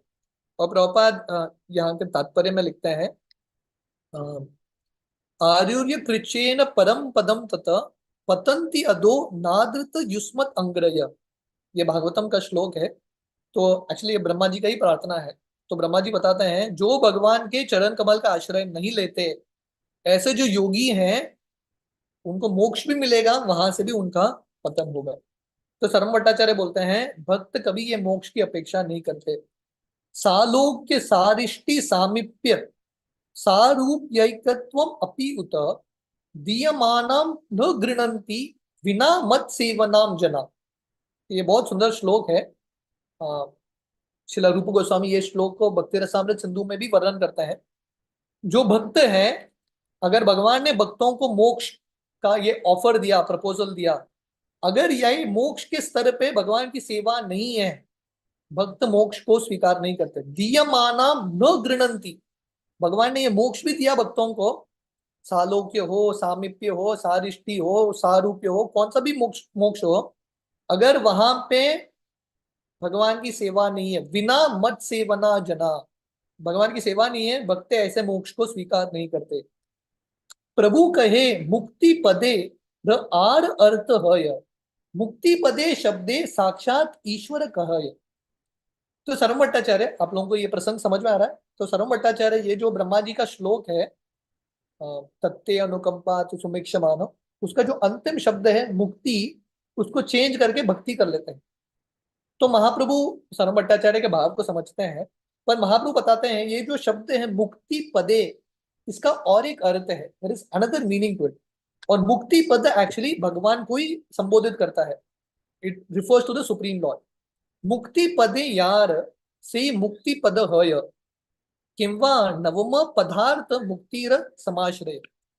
तो ये मुक्ति पदे का अर्थ क्या है, चैतन्य महाप्रभु बताते हैं मुक्ति पदे का अर्थ है भगवान कृष्ण, जिनके पद में, जिनके चरण कमल पे सब मुक्ति होते हैं। कृष्णा, तो ये कृष्ण को संबोधित करता है मुक्ति पदे, जिनके चरण कमल पे सब अलग अलग तरह के मुक्ति निवास करते हैं। तो ये पहला अर्थ हो गया। दूसरा अर्थ महाप्रभु यहाँ पे देते हैं, भागवतम में 12 स्कंद है, 10वां स्कंद जो है भगवान कृष्ण की लीलाओं का वर्णन करता है। पर नौवें स्कंद में अलग अलग तरह के जो मुक्ति है उसका वर्णन करते हैं सुखदेव गोस्वामी। तो इसका अर्थ क्या है, 10वें स्कंद के नीचे है 9वां स्कंद, मतलब जो मुक्ति का विषय है किसका आश्रय ले रहा है, भगवान कृष्ण का आश्रय लेता है। इसलिए भगवान कृष्ण का और एक नाम है मुक्ति पद, जिनके पद पे, जिनके चरण कमल पे मुक्ति निवास करते हैं। तो इस तरह से महाप्रभु बताते हैं ये मुक्ति पद कृष्ण को ही संबोधित करता है, इसलिए ये शब्द को आप चेंज मत करना, ये ब्रह्मा जी का शब्द है। दुई अर्थे कृष्ण कही केने पात फिरी, सार्वभौम कहे ओ पात कहीते न पारी। तो भगवान चैतन्य महाप्रभु उस तरह बताते हैं ये दो अर्थ हैं ये शब्द के मुक्ति पद, और दोनों अर्थ कृष्ण को ही संबोधित करता है। तो सर्व भट्टाचार्य बोलते हैं अरे मैंने तो इस तरह ये श्लोक को समझा ही नहीं, यद्यपि तुम्हार अर्थे यही शब्दे कय तथापि आशिष्ट दोषे कहन न याय। तो सर्व भट्टाचार्य बोलते हैं आपने जो बोला बहुत करेक्ट है, फिर भी मुझे ये शब्द मुक्ति पद अच्छा नहीं लगता, क्योंकि जब व्यक्ति मुक्ति ये शब्द सुनता है उसको कभी कृष्ण के बारे में स्मरण नहीं आता, उसको हमेशा सायुज्य मुक्ति, इम्पर्सनल लिबरेशन के बारे में स्मरण आता है। इसलिए सर्व भट्टाचार्य बोलते हैं ये जो शब्द है मुक्ति मुझे तो अच्छा नहीं लगता। यद्यपि मुक्ति शब्देर हय पंचवृत्ति रुधि वृत्ति कहे तबु सायुज्य प्रति। तो हालांकि मुक्ति, 5 मुक्ति को, ये जो शब्द है मुक्ति, it refers to 5 kinds of liberation, सारूप्य, सालोक्य, सामीप्य इत्यादि। बट जनरली जब व्यक्ति मुक्ति सुनता है उसके मन में एक ही विचार आता है, वो है सायुज्य मुक्ति, भगवान में लीन हो जाना। मुक्ति शब्द कहीते मने हय घृणा त्राश, भक्ति शब्द कहीते मने हय तो उल्लास। तो यहाँ पे देखो सर्व भट्टाचार्य का परिवर्तन। तो सर्व भट्टाचार्य जो हमेशा मुक्ति मुक्ति बोलते थे, अभी सर्व भट्टाचार्य बोल रहे हैं मुक्ति शब्द सुन के ही मन में थोड़ा घृणा और भय आता है, पर भक्ति शब्द सुनते ही बहुत अच्छा लगता है, फील वेरी नेचुरल, बहुत आनंद आता है भक्ति शब्द सुन के। सुनिया हासेन प्रभु आनंदित मने, भट्टाचार्य कैला प्रभु दृढ़ आलिंगने। तो जब महाप्रभु सुनते हैं ये सर्व भट्टाचार्य के ये साक्षात्कार को, महाप्रभु बहुत हंसते हैं, बहुत आनंद में है, और बहुत दृढ़ता के साथ सर्व भट्टाचार्य को आलिंगन करते हैं कि सर्व भट्टाचार्य का इतना प्रगति हो गया। ई भट्टाचार्य पदे पदाय मायावादे तार ऐचे वाक्य स्फुरे चैतन्य प्रसादे। तो कृष्णदास कविराज गोस्वामी बताते हैं जो व्यक्ति जो हमेशा मायावाद सिद्धांत पढ़ते रहता था, हमेशा मुक्ति मुक्ति पढ़ते रहता था, अभी उसको मुक्ति से घृणा आती है। ये सब कैसे संभव हुआ? तार ऐचे वाक्य स्फुरे चैतन्य प्रसादे, महाप्रभु के प्रसाद से, कृपा से इतना बड़ा ट्रांसफॉर्मेशन आ गया। लोहा के यावत स्पर्शी हेम नाही करे, तावत स्पर्श मनी के चिंती नहीं न पारे। तो जब तक एक जो होता है ना पारसमणि, पारसमणि साधारण पत्थर की तरह दिखता है, पर पारसमणि का पहचान कब होता है? जब पारसमणि किसी लोहे को स्पर्श करता है ना और वो लोहा सोना बन जाता है, तभी समझ में आता है ये पारसमणि है, साधारण पत्थर नहीं है। तो वैसे ही महाप्रभु जो है साक्षात भगवान है, पर बहुत सारे लोग महाप्रभु के ये ऐश्वर्य को समझ नहीं पाए। भगवान चैतन्य महाप्रभु साक्षात भगवान है, पर जब उन्होंने सर्व भट्टाचार्य जिनका मन एक लोहे की तरह था, उनको शुद्ध भक्त बना दिया है कि नहीं? शुद्ध भक्त मतलब जिनके अंदर बिल्कुल मिश्रण नहीं है, अन्याभिलाषिता शून्यम ज्ञान कर्मादि अनावृतम अनुकूलेन कृष्णानुशीलनम भक्तिरुत्तमम। यहाँ पे थोड़ा बहुत ज्ञान कर्म का मिश्रण नहीं है। तो सर्व भट्टाचार्य पूर्ण तरीके से शुद्ध भक्त बन गए, उनको मुक्ति शब्द भी अच्छा नहीं लग रहा था। तो ये महाप्रभु का शक्ति है, ऐश्वर्य है। तो ये इंसिडेंट के बाद, सर्व भट्टाचार्य के ट्रांसफॉर्मेशन के बाद लोगों को एक्चुअली समझ में आया कि चैतन्य महाप्रभु भगवान है। पूरे जगन्नाथपुरी में महाप्रभु का यश फैल गया। भट्टाचार्य वैष्णवता देखी सर्वजन, प्रभु के जानीला साक्षात ब्रजेंद्र नंदन। जब उन्होंने सर्व भट्टाचार्य के ये वैष्णव परिवर्तन के बारे में देखा, सब लोग जान गए चैतन्य महाप्रभु कौन है, साक्षात ब्रजेंद्र नंदन, सेम कृष्णा। नहीं तो सर्व भट्टाचार्य को चेंज करना असंभव था, इम्पॉसिबल। तो इस तरह से ये एक कार्य करके, दिस वन प्रीचिंग, महाप्रभु ने पूरे जगन्नाथपुरी के लोगों को भक्त बना दिया। काशी मिश्र आदि यत नीलाचल वासी शरण लैला सबे प्रभु पदे आसी। ये इंसिडेंट के बाद, ये घटना के बाद, सर्व भट्टाचार्य के परिवर्तन के बाद, काशी मिश्र जो जगन्नाथपुरी मंदिर के हेड पुजारी हैं और जगन्नाथपुरी के सब निवासी महाप्रभु के भक्त बन जाते हैं। तो इस तरह से महाप्रभु अपना प्रचार कार्य बढ़ाते हैं। से ही सब कथा आगे करीब वर्णन सार्वभौम करे आइचे प्रभुर सेवन। तो कृष्णदास कविराज गोस्वामी बोलते हैं आगे जाके मैं और बताऊंगा सर्व भट्टाचार्य के बारे में, उनका सेवा का भाव क्या था। यही चे परिपाती करे भिक्षा निर्वाहन विस्तार्य आगे ताहा करीबे वर्णन। तो कृष्णदास कविराज गोस्वामी बोलते हैं आगे जाके मैं वर्णन करूंगा कि कैसे सर्व भट्टाचार्य महाप्रभु को प्रसाद खिलाते थे उनके घर में इत्यादि। यही महाप्रभुर लीला सर्वभौम मिलन, यहाँ यही श्रद्धा करी करे श्रवण, ज्ञान कर्म फास हईते हय विमोचन, अचिरे मिलय तारे चैतन्य चरण। तो ये अध्याय का ये अंतिम श्लोक है, अंतिम लास्ट श्लोकस। तो हर अध्याय के अंत में कृष्णदास कविराज गोस्वामी आशीर्वाद देते हैं, आशीर्वचन। तो यहाँ पे वो बताते हैं जो भी व्यक्ति महाप्रभु का सर्व भट्टाचार्य के मिलन के बारे में सुनता है और महाप्रभु ने कैसे सर्व भट्टाचार्य के साथ संवाद किया और कैसे उनका उद्धार किया, बहुत विश्वास के साथ, बहुत प्रेम के साथ, तो कृष्णदास कविराज गोस्वामी आशीर्वाद देते हैं ऐसे भक्त को ज्ञान कर्म फास, ज्ञान कर्म के फांसी से जो चंगुल है उससे छुटकारा मिलेगा और बहुत जल्दी अचिरे मिलाए तारे चैतन्य चरण, बहुत जल्दी महाप्रभु के चरण की प्राप्ति होगी। तो जब हम ये शास्त्रों को, स्पेशली फिलोसॉफिकल डिस्कशन को बहुत ध्यान से सुनते हैं, एंड में ऐसा आशीर्वाद मिलता है, one will get such blessing. Shri रूप रघुनाथ पदे यार आश, चैतन्य चरितामृत कहे कृष्णदास। तो रूप गोस्वामी रघुनाथ दास गोस्वामी के चरण कमल का आशा रखते हुए, प्रार्थना करते हुए कृष्णदास कविराज गोस्वामी ये अध्याय को समाप्त करते हैं चैतन्य चरितामृत। तो इसके आगे का अध्याय है जो हम थोड़े समय बाद कंटिन्यू करेंगे, जहां पे श्री चैतन्य महाप्रभु दक्षिण भारत यात्रा के लिए निकलते हैं।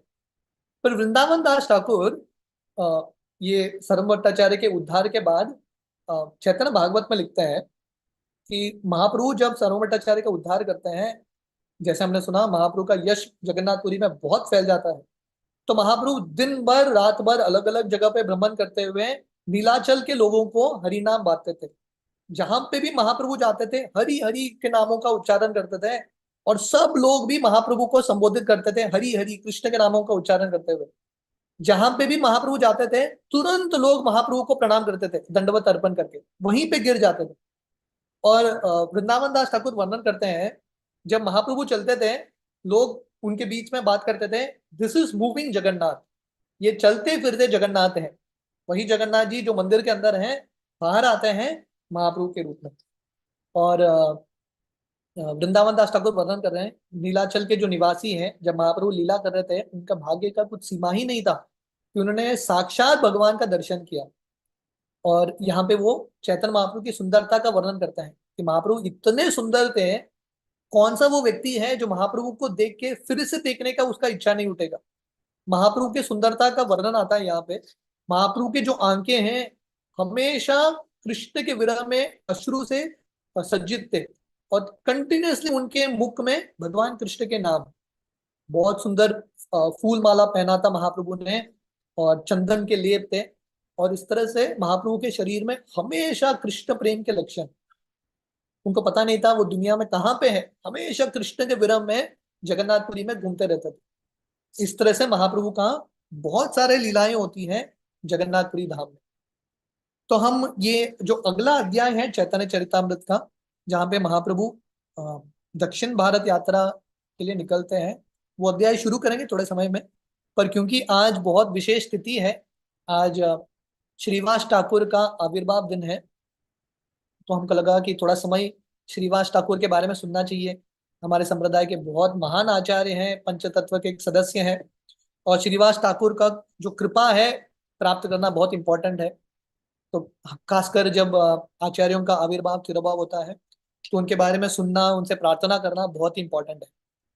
तो अगर आप सब लोगों का आज्ञा है तो थोड़ा बहुत हम श्रीवास ठाकुर के बारे में वर्णन करें। जी प्रभु जी। तो गौर गणोदेश दीपिका में वर्णन आता है, कवि कर्णपुर वर्णन करते हैं, श्रीवास पंडित या श्रीवास ठाकुर एक्चुअली नारद मुनि के अवतार है। तो और उनका जो स्थान है, घर है, जिसको बोलते हैं श्रीवास आंगन, जो महाप्रभु के योगपीठ से, जन्म स्थान से थोड़ी ही दूरी में है। कृष्णदास कविराज गोस्वामी बताते हैं ये श्रीवास आंगन में महाप्रभु ने संकीर्तन आंदोलन शुरू किया। तो अभी जो संकीर्तन आंदोलन पूरे दुनिया में फैला है, इसका शुरुआत कहाँ है? श्रीवास ठाकुर का घर, श्रीवास आंगन। तो महाप्रभु के संकीर्तन आंदोलन का हेडक्वार्टर्स, स्टार्टिंग पॉइंट, जन्म स्थान ये श्रीवास आंगन है। तो योगपीठ महाप्रभु का जन्म स्थान है जहां पे महाप्रभु का आगमन हुआ, और श्रीवास आंगन महाप्रभु के संकीर्तन आंदोलन का जन्म स्थान है। तो Srivas Angan is very very important. In fact Krishnadas Kaviraj Goswami Chaitanya Charitamrita के अंत्य लीला में वर्णन करते हैं, महाप्रभु हमेशा नित्य रूप से श्रीवास आंगन में निवास करते हैं। 4 जगह पे महाप्रभु का हमेशा निवास होता है।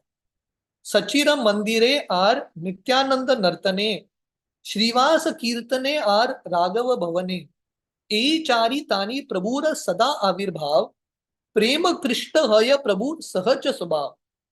तो वर्णन करते हैं 4 जगह पे महाप्रभु नित्य रूप से रहते हैं। एक है सचिरम मंदिर है, योगपीठ, जहाँ पे महाप्रभु का जन्म स्थान है, सची माता का घर है, मंदिर है, वहां पे महाप्रभु निवास करते हैं नित्य रूप से। नित्यानंद नर्तने, जहाँ पे भी नित्यानंद प्रभु कीर्तन करते हैं, नाचते हैं, वहां पे महाप्रभु होते हैं। तीसरा जगह है श्रीवास कीर्तने, श्रीवास ठाकुर के कीर्तन में, श्रीवास आंगन में महाप्रभु रहते हैं। और चौथा है राघव भवने, राघव पंडित का घर, जो पानी अटी धाम में है। तो हम सब जानते हैं जब महाप्रभु गया जाके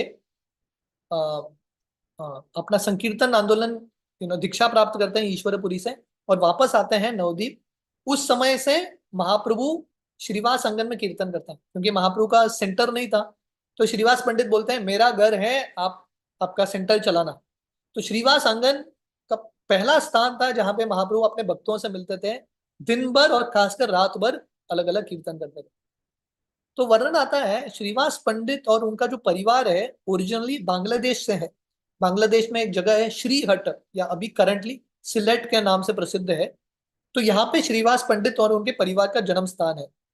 तो वर्णन आता है श्रीवास पंडित महाप्रभु से 30 साल बड़े हैं, 30 years bigger to Mahaprabhu. In fact जब अद्वैत आचार्य महाप्रभु के आगमन के लिए प्रार्थना करते हैं, उस समय श्रीवास पंडित भी उपस्थित थे, वेरी सीनियर पर्सनालिटीज। महाप्रभु श्रीवास पंडित और उनकी पत्नी मालिनी को अपना दूसरा माता पिता मानते हैं। तो उन्होंने महाप्रभु का जन्म से लेके पूरे बाल्य लीला का दर्शन किया। तो श्रीवास पंडित जो है वो श्री जलधर पंडित के पुत्र हैं, और श्रीवास पंडित के और भाई थे, 4 भाई, 5 में लगे, they are 5 brothers, Nalin, Shrivas, Shrinidhi, Shripati, Shriram, these are the brothers.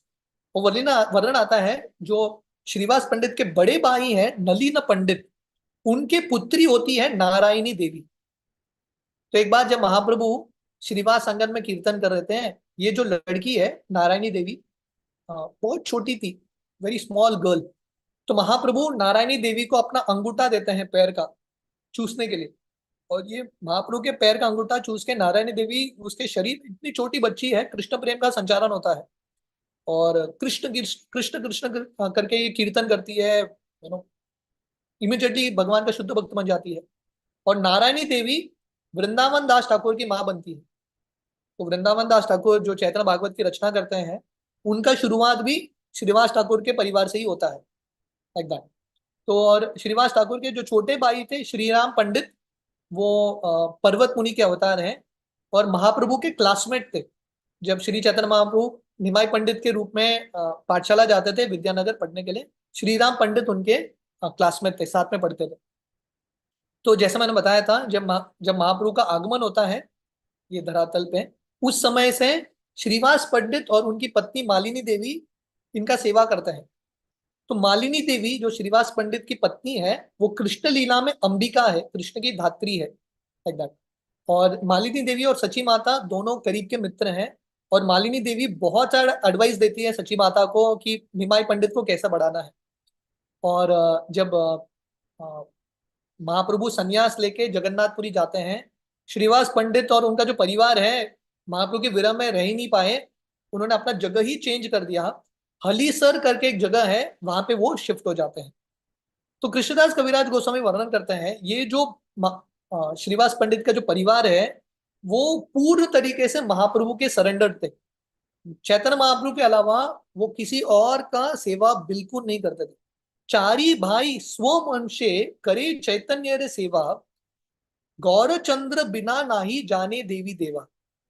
तो वर्णन आता है श्रीवास ठाकुर और उनके जो भाई हैं कंटिन्यूसली महाप्रभु का सेवा करते थे पूरे परिवार के साथ, विद फुल फैमिली मेंबर्स, और महाप्रभु के अलावा किसी भी देवी देवता का उपासना नहीं करते थे। तो श्रीवास आंगन में जो श्रीवास ठाकुर का घर है, महाप्रभु ने इतने सारे लीलाएं की हैं वहां पे, अगर अनंत शेष भी अनंत काल तक वर्णन करेंगे ये लीलाओं की समाप्ति नहीं होगी। इतने सारे लीलाएं, महाप्रभु की गुह्य लीलाएं वहां पे हुई है। तो जब महाप्रभु गया से आके अपना संकीर्तन आंदोलन शुरू करते हैं श्रीवास पंडित के घर में, सिर्फ शुद्ध भक्तों को एंट्री था, बाहर के लोगों को बिल्कुल महाप्रभु ने एंट्री नहीं दिया। तो वर्णन आता है वहां के जो ब्राह्मण थे, स्मार्त ब्राह्मण, उनको भी एंट्री नहीं था अगर वो शुद्ध भक्त नहीं थे। तो एक बार एक कहानी आती है, एक ब्राह्मण था जिसका नाम था गोपाल चपल। तो ये गोपाल चपल, उसको इतना ईर्ष्या होता है क्योंकि उसको प्रवेश नहीं मिल रहा था। उसको लग रहा था अरे मैं तो ब्राह्मण परिवार का हूँ, मुझे प्रवेश नहीं मिल रहा है।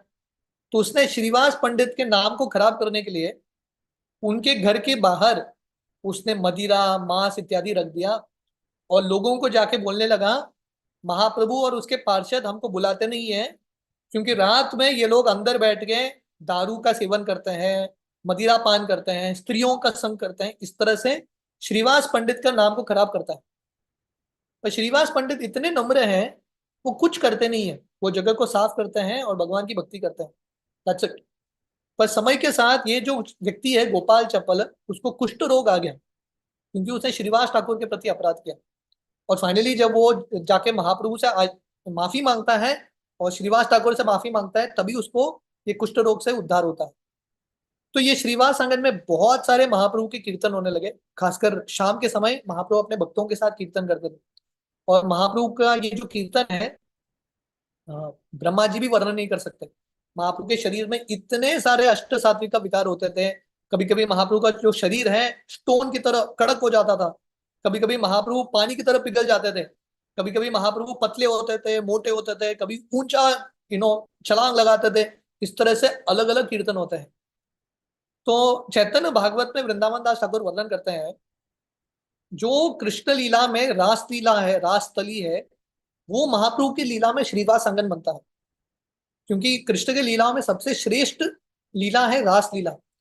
वही रास लीला महाप्रभु की लीलाओं में संकीर्तन लीला बनता है। और वो जो रास तली है ये श्रीवास आंगन है। और हम सब जानते हैं जब भगवान कृष्ण अपने गोपियों के साथ रास लीला कर रहे थे, रात का समय, रात में ये रास लीला हो रहा था, वो जो रात है ब्रह्मा जी का एक रात बन गया।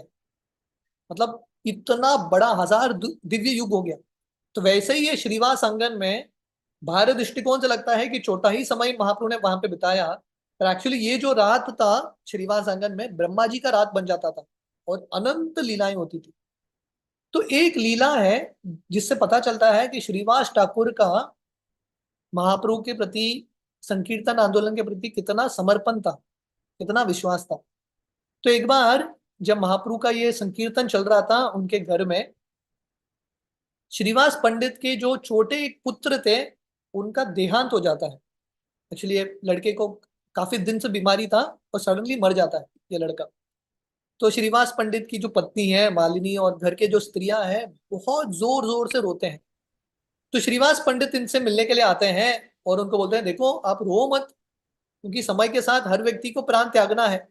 पर आप सोचो ये जो लड़का है हमारा, उसका कितना बड़ा भाग्य है कि उसने साक्षात महाप्रभु के कीर्तन का दर्शन किया है, और जब महाप्रभु का कीर्तन हो रहा है तभी इसने प्राण त्यागा है। इससे बड़ा क्या अवसर हो सकता है। तो आप चिंता मत करो, डेफिनेटली वो भगवत धाम गया है। तो इस तरह से वो समझाने का प्रयास करते हैं। फिर भी जो स्त्रियां हैं रोती रहती है। तो श्रीवास पंडित इनको बोलते हैं देखो अभी महाप्रभु का कीर्तन चल रहा है यहाँ पे, महाप्रभु जो है साक्षात भगवान है, जो देवी देवता भी उनकी पूजा करते हैं। मैं नहीं चाहता कि महाप्रभु के कीर्तन में कुछ रुकावट हो। अगर आप लोग रोएंगे और महाप्रभु को पता चला, और अगर महाप्रभु ने अपना कीर्तन रोका हमारे वजह से, मैं अपने गले पे पत्थर बांध के गंगा में खुदकुशी कर लूंगा। तो जब ये स्त्रियां सुनते हैं कह रही पुत्र भी चला गया, अभी श्रीवास पंडित भी चले गए, अपने आप को रोक लेते हैं। तो महाप्रभु अर्धरात्रि तक कीर्तन कर रहे हैं। हालांकि श्री चैतन्य महाप्रभु सब कुछ जानते हैं, वो जानते हैं कि श्रीवास पंडित के पुत्र मर गए, फिर भी वो श्रीवास पंडित के जो भक्ति है उसको लोगों के सामने दिखाना चाहते हैं। तो महाप्रभु रात भर कीर्तन करते हैं। और जब कोई भक्त आके महाप्रभु को बोलते हैं अरे श्रीवास पंडित के पुत्र की मृत्यु हो गई, महाप्रभु को इतना शौक लगता है। और महाप्रभु पूछते कब हुआ, भक्त बताते हैं बहुत घंटों पहले उसी घर में। तो महाप्रभु को जो समझ में आता है श्रीवास पंडित वो चाहते थे कि महाप्रभु के कीर्तन में रुकावट न आए, इसलिए उन्होंने नहीं बताया। महाप्रभु के आंखों से अश्रु आता है और महाप्रभु जाके श्रीवास पंडित को आलिंगन करते हैं। और आलिंगन करते हुए महाप्रभु बोलते हैं ऐसे प्रेमी भक्तों को मैं कैसे छोड़ के जा सकता हूं। तो सब भक्त उस समय सोचने लगते हैं अरे महाप्रभु ऐसा क्यों बोल रहे हैं। तो सब भक्तों को समझ में आता है शायद महाप्रभु छोड़ के जाने का विचार करते हैं। तो ये जो प्रसंग है एक्चुअली महाप्रभु के संन्यास लीला का शुरुआत है। तो महाप्रभु ये बच्चे से मिलने के लिए आते हैं, बच्चे के शरीर पर अपना हाथ रखते हैं, और हाथ रखते ही बच्चे का प्राण वापस आता है, आत्मा वापस आता है। और ये जो आत्मा है ये बच्चे का, वो बोलने लगता है।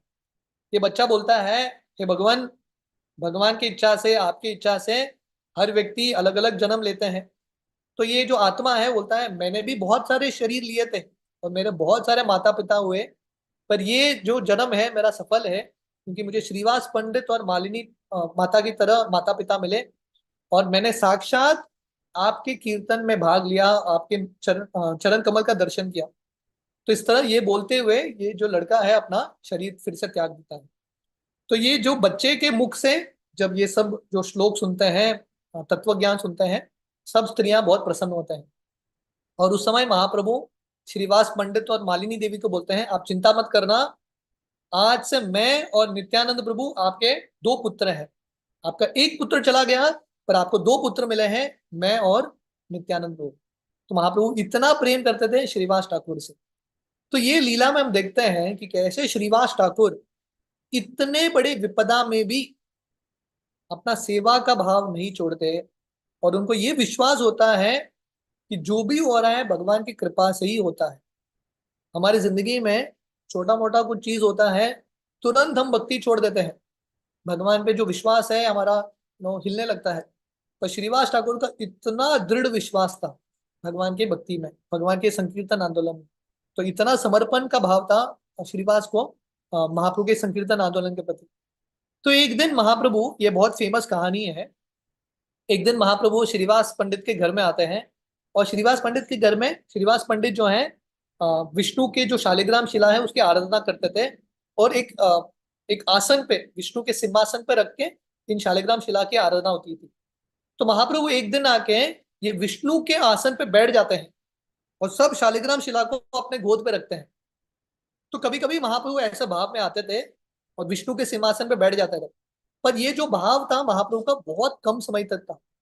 पर ये समय पे महाप्रभु 21 घंटा 21 आवर्स कंटिन्यूसली ये विष्णु के आसन पे बैठे हैं। इसको बोलते हैं षट प्रहरीय लीला, 7 into 3। एक जो प्रहर है 3 घंटे का होता है, 7 प्रहर तक 21 आवर्स महाप्रभु ये लीला करता है। और महाप्रभु का ये भाव सुन के भाव देख के भक्त इतने प्रसन्न होते हैं, क्योंकि जनरली महाप्रभु अपने आप को भगवान के रूप में कभी संबोधित नहीं करते, नेवर शोज हिमसेल्फ। तो महाप्रभु सब भक्तों को बोलते हैं मेरा अभिषेक करो, और सब भक्त मटका भर भर के लाते हैं गंगा से, अलग अलग चीजों से, चंदन इत्यादि से, कर्पूर इत्यादि से महाप्रभु का अभिषेक करते हैं। 108 मटका डाल के महाप्रभु का अभिषेक करते हैं। तो ये बहुत प्रसिद्ध कहानी है। श्रीवास पंडित के घर में एक नौकरानी थी जिसका नाम था दुखी। ये दुखी जो है एंड में खड़ा होके मटका भर भर के दे रही है भक्तों के लिए, ताकि भक्त जाके महाप्रभु का अभिषेक कर सके। महाप्रभु ये दुखी को देखते हैं और उसको बुलाते हैं और बोलते हैं आज से आपका नाम है सुखी, क्योंकि आप भक्तों के सेवा में दास दास दास अनुदास के भाव में हो। तो हमने कल ये चर्चा किया था, जितने हम भगवान के भक्तों के दासों के दास बनते हैं, उतना जल्दी भगवान का दर्शन होता है, भगवान हमको देखते हैं। तो यहाँ इस प्रकार महाप्रभु जो है सुखी, दुखी का नाम सुखी कर देते हैं, क्योंकि सुखी का ये जो दुखी है उसका जो संबंध है श्रीवास ठाकुर के साथ होता है। इनफैक्ट एक बार महाप्रभु श्रीवास ठाकुर को बोलते हैं आपके घर में जो भी व्यक्ति है, जिस व्यक्ति का दूर तक भी संबंध है श्रीवास ठाकुर से, ऐसा व्यक्ति का भी मैं उद्धार करूंगा। श्रीवास ठाकुर के घर में उनके एक टेलर थे जो मुस्लिम थे। महाप्रभु ये टेलर को भी कृपा देते हैं क्योंकि उनका कनेक्शन श्रीवास ठाकुर के साथ बनता है। तो ये पूरा अभिषेक होने के बाद भक्त जो है महाप्रभु को एक नया वस्त्र पहनाते हैं और उसके बाद महाप्रभु बोलते हैं मुझे भोग अर्पण करो, और बहुत सारे मटके, दही के, दूध के, केला, अलग अलग स्वीट्स, बड़ा अन्नकूट अर्पण होता है और महाप्रभु सब स्वीकार करते हैं। उसके बाद महाप्रभु जो है अलग अलग भक्तों को बुलाते हैं और भक्तों को बताते हैं कि कैसे उनके पहले के समय पे, पूर्व समय पे महाप्रभु एक्चुअली भक्तों की मदद करते हैं। तो ये बहुत विशाल कथा है, पर मैं संक्षेप में वर्णन करूंगा। महाप्रभु श्रीवास पंडित को बुलाते हैं। आज श्रीवास ठाकुर का आविर्भाव है। वो श्रीवास पंडित को बताते हैं। श्रीवास पंडित जो है अक्सर देवानंद पंडित के भागवतम कथा में जाते थे। देवानंद पंडित करके एक भागवत कथाकार थे, श्रीवास पंडित जाते थे वहां पे भागवत सुनने के लिए। तो एक बार जब श्रीवास पंडित गए, जब भागवतम सुन रहे थे, उनके शरीर पर इतना भाव का संचारण होता है, वो तुरंत रोते हुए बेहोश होके गिर जाते हैं कथा के बीच में ही। तो देवानंद पंडित के जो शिष्य हैं वो श्रीवास पंडित के ये स्तर को समझ नहीं पाए। तो उनको लगता है श्रीवास पंडित हमारे कथा में, हमारे गुरु के कथा में बाधा कर रहा है, अड़चन ला रहा है। तो ये सब जो शिष्य हैं, श्रीवास पंडित मूर्छित अवस्था में गिरे हैं, श्रीवास पंडित के शरीर को उठा के रास्ते में डाल देते हैं। इमेजिन करो। देवानंद पंडित देखते हैं पर कुछ बोलते नहीं है। श्रीवास पंडित जब उठते हैं रास्ते से, उनको बहुत बुरा लगता है, अरे मैं कथा में बैठा था, पता नहीं रास्ते में कैसा आ गया। पर श्रीवास पंडित कुछ बोलते नहीं है किसी को। अंदर से उनको बहुत बुरा लगता है। वापस घर आते हैं और काफी रोते हैं श्रीवास पंडित। उस समय महाप्रभु ये महाप्रकाश लीला में श्रीवास पंडित को बताते हैं, उस समय जब आप भागवतम पढ़ रहे थे, उस दिन से जब आप भागवतम पढ़ रहे थे, जब भी आप भागवतम पढ़ते हो आपको तुरंत प्रेम का अनुभव होता है। वो प्रेम आपके हृदय में मैं प्रदान करता हूं। तो श्रीवास पंडित के साथ ये जो घटना हुआ महाप्रभु को पता ही नहीं था, पर महाप्रभु को सब ज्ञात हो गया और बोलता है कि मैं हमेशा आपकी सेवा करने के लिए तत्पर हूँ। तो इस तरह से महाप्रभु श्रीवास पंडित के साथ लीला करते हैं और बताते हैं कि कैसे वो श्रीवास पंडित की सेवा करने के लिए तत्पर है। तो महाप्रभु जो है यही महाप्रकाश लीला में या षट प्रहरीय लीला में मुरारी गुप्ता को बुलाते हैं। मुरारी गुप्ता जो है महाप्रभु के बहुत निकट के पार्षद है, वो एक्चुअली आयुर्वेदिक डॉक्टर है। तो महाप्रभु मुरारी गुप्ता को बोलते हैं, मुरारी गुप्ता आपका नाम मुरारी गुप्ता इसलिए है क्योंकि मुरारी कृष्ण आपके हृदय में गुप्त अवस्था में रहते हैं। और मुरारी गुप्ता एक्चुअली हनुमान जी के अवतार हैं। तो श्री चैतन्य महाप्रभु मुरारी गुप्ता के साथ आदान प्रदान करने के लिए स्वयं रामचंद्र बन जाते हैं और मुरारी गुप्ता हनुमान जी बन जाते हैं। उनके पीछे, पीठ के पीछे एक पूंछ आ जाता है। तो महाप्रभु हरिदास ठाकुर को बुलाते हैं और हरिदास ठाकुर को बोलते हैं, हे हरिदास, तुमको याद है जब फुलिया में तुमको 22 मार्केट प्लेस पे पीटा गया और ये जो जल्लाद है तुमको चाबुक से मार रहे थे, मैंने एक्चुअली सुदर्शन चक्र छोड़ दिया था। तो ये जो लीला होती है हरिदास ठाकुर को मारने का, ये महाप्रभु के आगमन के पहले ही है, महाप्रभु का आने से पहले ही होता है। तो महाप्रभु बोलते हैं वैकुंठ से मैंने सुदर्शन चक्र छोड़ा था इन सब जल्लादों को मारने के लिए, पर हरिदास तुम्हारे हृदय में इतना करुणा था, इतना दया था, तुमने निरंतर प्रार्थना किया, हे भगवान इन लोगों को माफ करो। इसलिए मेरा सुदर्शन चक्र कुछ काम नहीं कर पाया। पर मुझे ये सहन नहीं हो रहा था कि लोग तुमको मार रहे थे, इसलिए मैंने अपने शरीर से तुम्हारे शरीर को ढक लिया, और वो जो चाबुक का मार है मैंने अपने पीठ पे स्वीकार किया। और महाप्रभु अपना पीठ दिखाते हैं हरिदास ठाकुर को, महाप्रभु के पीठ पे वो चाबुक के निशान थे। और हरिदास ठाकुर को इतना यू नो उनके आंखों से इतना अश्रु निकलता है कि भगवान उनसे इतना प्रेम करते हैं। इस तरह से महाप्रभु हर भक्त की इच्छाओं को संतुष्ट करते हैं, हर भक्त के साथ आदान प्रदान करते हैं। तो महाप्रभु गंगादास पंडित को बुलाते हैं। तो गंगादास पंडित महाप्रभु के बचपन के गुरु थे, जिन्होंने उनको संस्कृत सिखाया था। तो एक बार गंगादास पंडित के घर में मुस्लिमों का आक्रमण होता है, और ये मुस्लिम लोग जाके गंगादास पंडित के घर से पैसा चुराना चाहते थे, स्त्रियों का बलात्कार करना चाहते थे इत्यादि, रात के समय। तो जब गंगादास पंडित को समझ में आता है कि मुस्लिम लोगों का आक्रमण हो रहा है, तो गंगादास पंडित सब छोड़ के अपने परिवार के साथ, बच्चों के साथ, बीवी के साथ, बेटियों के साथ भाग जाते हैं। और रात का समय था, कहाँ पे जाएं, गंगा के तट पे आते हैं। नाव वाला नहीं था रात के समय पे। तो गंगादास पंडित इतने डर जाते हैं, वो सोच रहे हैं अभी मुस्लिम आएगा तो क्या होगा। वो सोच रहे थे गंगा के अंदर में हम खुदकुशी कर लेंगे। उसी समय एक नाव वाला आता है, और गंगादास पंडित और उनके परिवार को गंगा के उस पार लेके जाते हैं। तो चैतन्य महाप्रभु बोलते हैं, गंगादास पंडित तुमको याद है। तो गंगादास पंडित सोच रहे हैं महाप्रभु को ये सब चीज कैसा पता। तो महाप्रभु बोलते हैं, वो जो नाव वाला था वो मैं ही था। वैकुंठ से मैं आ गया नाव लेके आपके परिवार को बचाने के लिए। इस तरह से महाप्रभु हर भक्त के साथ आदान प्रदान करते हैं। तो महाप्रभु भक्तों को बोलते हैं, श्रीधर कोलावेचा को बुला के लाओ। तो सब भक्त सोच रहे हैं श्रीधर कौन है, हमने सुना ही नहीं। तो सब भक्त ढूंढते हुए जाते हैं, और सीमंतर द्वीप में श्रीधर का घर था, श्रीधर को बुला के लाते हैं। और महाप्रभु श्रीधर का गुणगान करते हैं भक्तों के सामने, और बोलते हैं कि श्रीधर इतना गरीब है, फिर भी वो भगवान से कभी धन की अपेक्षा नहीं रखता। श्रीधर इतने गरीब थे, सिर्फ केले के पत्ते को बेच के जो भी थोड़ा बहुत कमाते थे पैसा, उसका आधा पैसा गंगा की पूजा में लगाते थे। और जब श्रीधर ये केले के पत्ते का जो धंधा धंधा करते थे बिजनेस, निमाई पंडित महाप्रभु छोटे बालक के रूप में रेगुलरली श्रीधर कोलावेचे के पास आते थे और बार्गेन करते थे। महाप्रभु श्रीधर को बोलते थे, अरे श्रीधर कितना महंगा बेचता है। श्रीधर को पहले बिजनेस आता ही नहीं था, इतने कम दाम में बेचते थे। फिर भी महाप्रभु बोलते थे तुम बहुत ज्यादा बोल रहे हो। इस तरह से महाप्रभु फ्री में लेके जाते थे।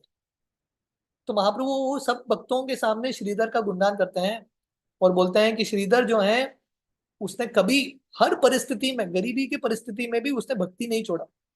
खाने के लिए कुछ नहीं था, फिर भी रात भर बैठ के श्रीधर भगवान के नामों का उच्चारण करता था। तो महाप्रभु श्रीधर के भक्ति से इतने प्रसन्न होते हैं, श्रीवास आंगन में, श्रीवास ठाकुर के घर में महाप्रभु षडभुज रूप दिखाते हैं श्रीधर कोलावेचा को। 2 हाथ भगवान कृष्ण के, 2 हाथ भगवान राम के, 2 हाथ महाप्रभु के, कृष्ण का स्वरूप दिखाते हैं।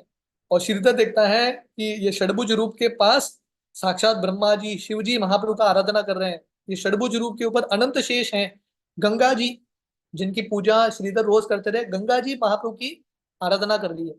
और महाप्रभु उस समय श्रीधर को पूछते हैं, श्रीधर क्या चाहिए तुमको, तुमको अष्ट सिद्धि चाहिए क्या, अनिमा, लगिमा, महिमा, प्राप्ति चाहिए क्या। श्रीधर बोलते हैं नहीं चाहिए।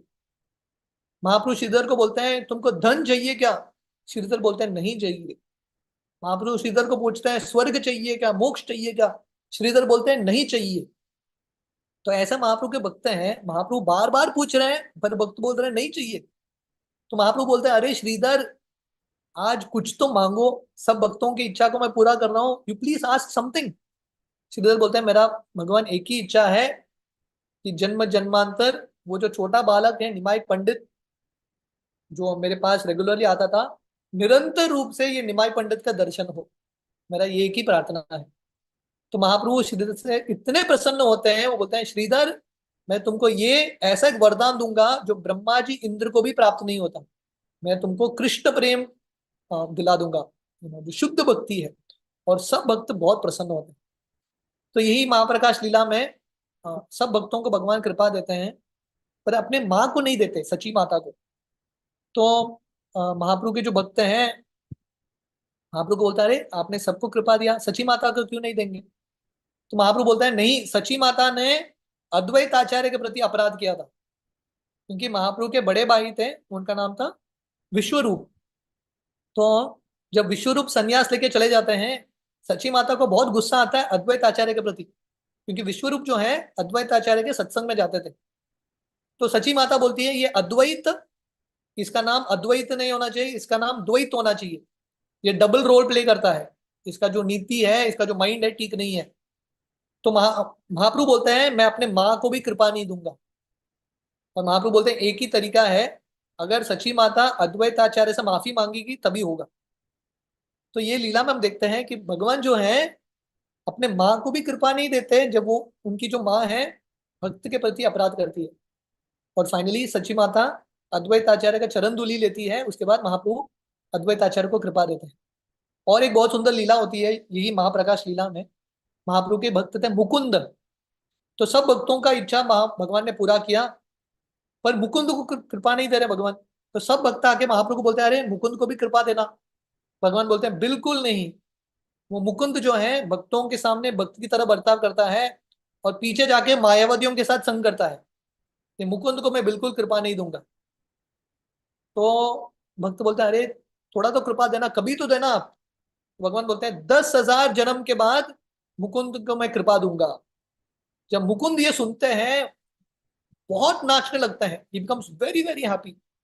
और मुकुंद नाचते हैं ये सोच और ये बताते हुए कि सिर्फ 10,000 जन्म में मुझे भगवान की कृपा होगी, मैं रुकने के लिए तैयार हूं।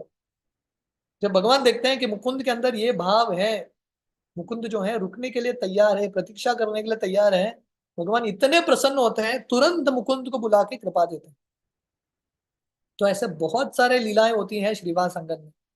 एक बार श्रीवास ठाकुर की जो मदर इन लॉ है, सासू माँ है, उसका इच्छा था महाप्रभु का ये कीर्तन देखना। तो वो टोकरी के नीचे चुप के महाप्रभु के कीर्तन को देख रही थी। जब श्रीवास ठाकुर को पता चलता है कि उनकी जो सासू माँ है ऐसा कर रही है, श्रीवास ठाकुर को इतना गुस्सा आता है, अपने सासू माँ को का हाथ पकड़ के घर के बाहर कर लेते हैं, निकल जाओ घर से, क्योंकि आप महाप्रभु के कीर्तन में बाधा ला रहे। तो श्रीवास ठाकुर महाप्रभु से इतना प्रेम करते थे, अपनी निजी जो परिवार है उनको भी त्यागने के लिए तैयार है। तो एक बार ये और एक कहानी आती है, एक ब्राह्मण थे, एक ब्रह्मचारी थे जो सिर्फ दूध पीते थे, दूध पीते अपना वैराग्य का पालन करते थे। तो एक बार वो श्रीवास ठाकुर के पास आते हैं और बोलते हैं प्लीज मुझे थोड़ा एंट्री दे दो, मुझे महाप्रभु के कीर्तन में भाग लेना है, मुझे महाप्रभु का नृत्य देखना है। तो श्रीवास ठाकुर के हृदय में करुणा है, वो बोलते हैं ठीक है आ जाओ, और एक टोकरी के नीचे इसको छुपा देते हैं और बोलते हैं यहाँ से देखना, बाहर मत आना। तो महाप्रभु कीर्तन कर रहे हैं और बीच में महाप्रभु पूछते हैं यहाँ पे कोई है जिसको नहीं होना चाहिए? श्रीवास ठाकुर बोलते हैं भगवान यहाँ पे कोई नास्तिक नहीं है। महाप्रभु कीर्तन कर रहे हैं, फिर से महाप्रभु बोलते हैं कोई तो है जिसको नहीं होना चाहिए।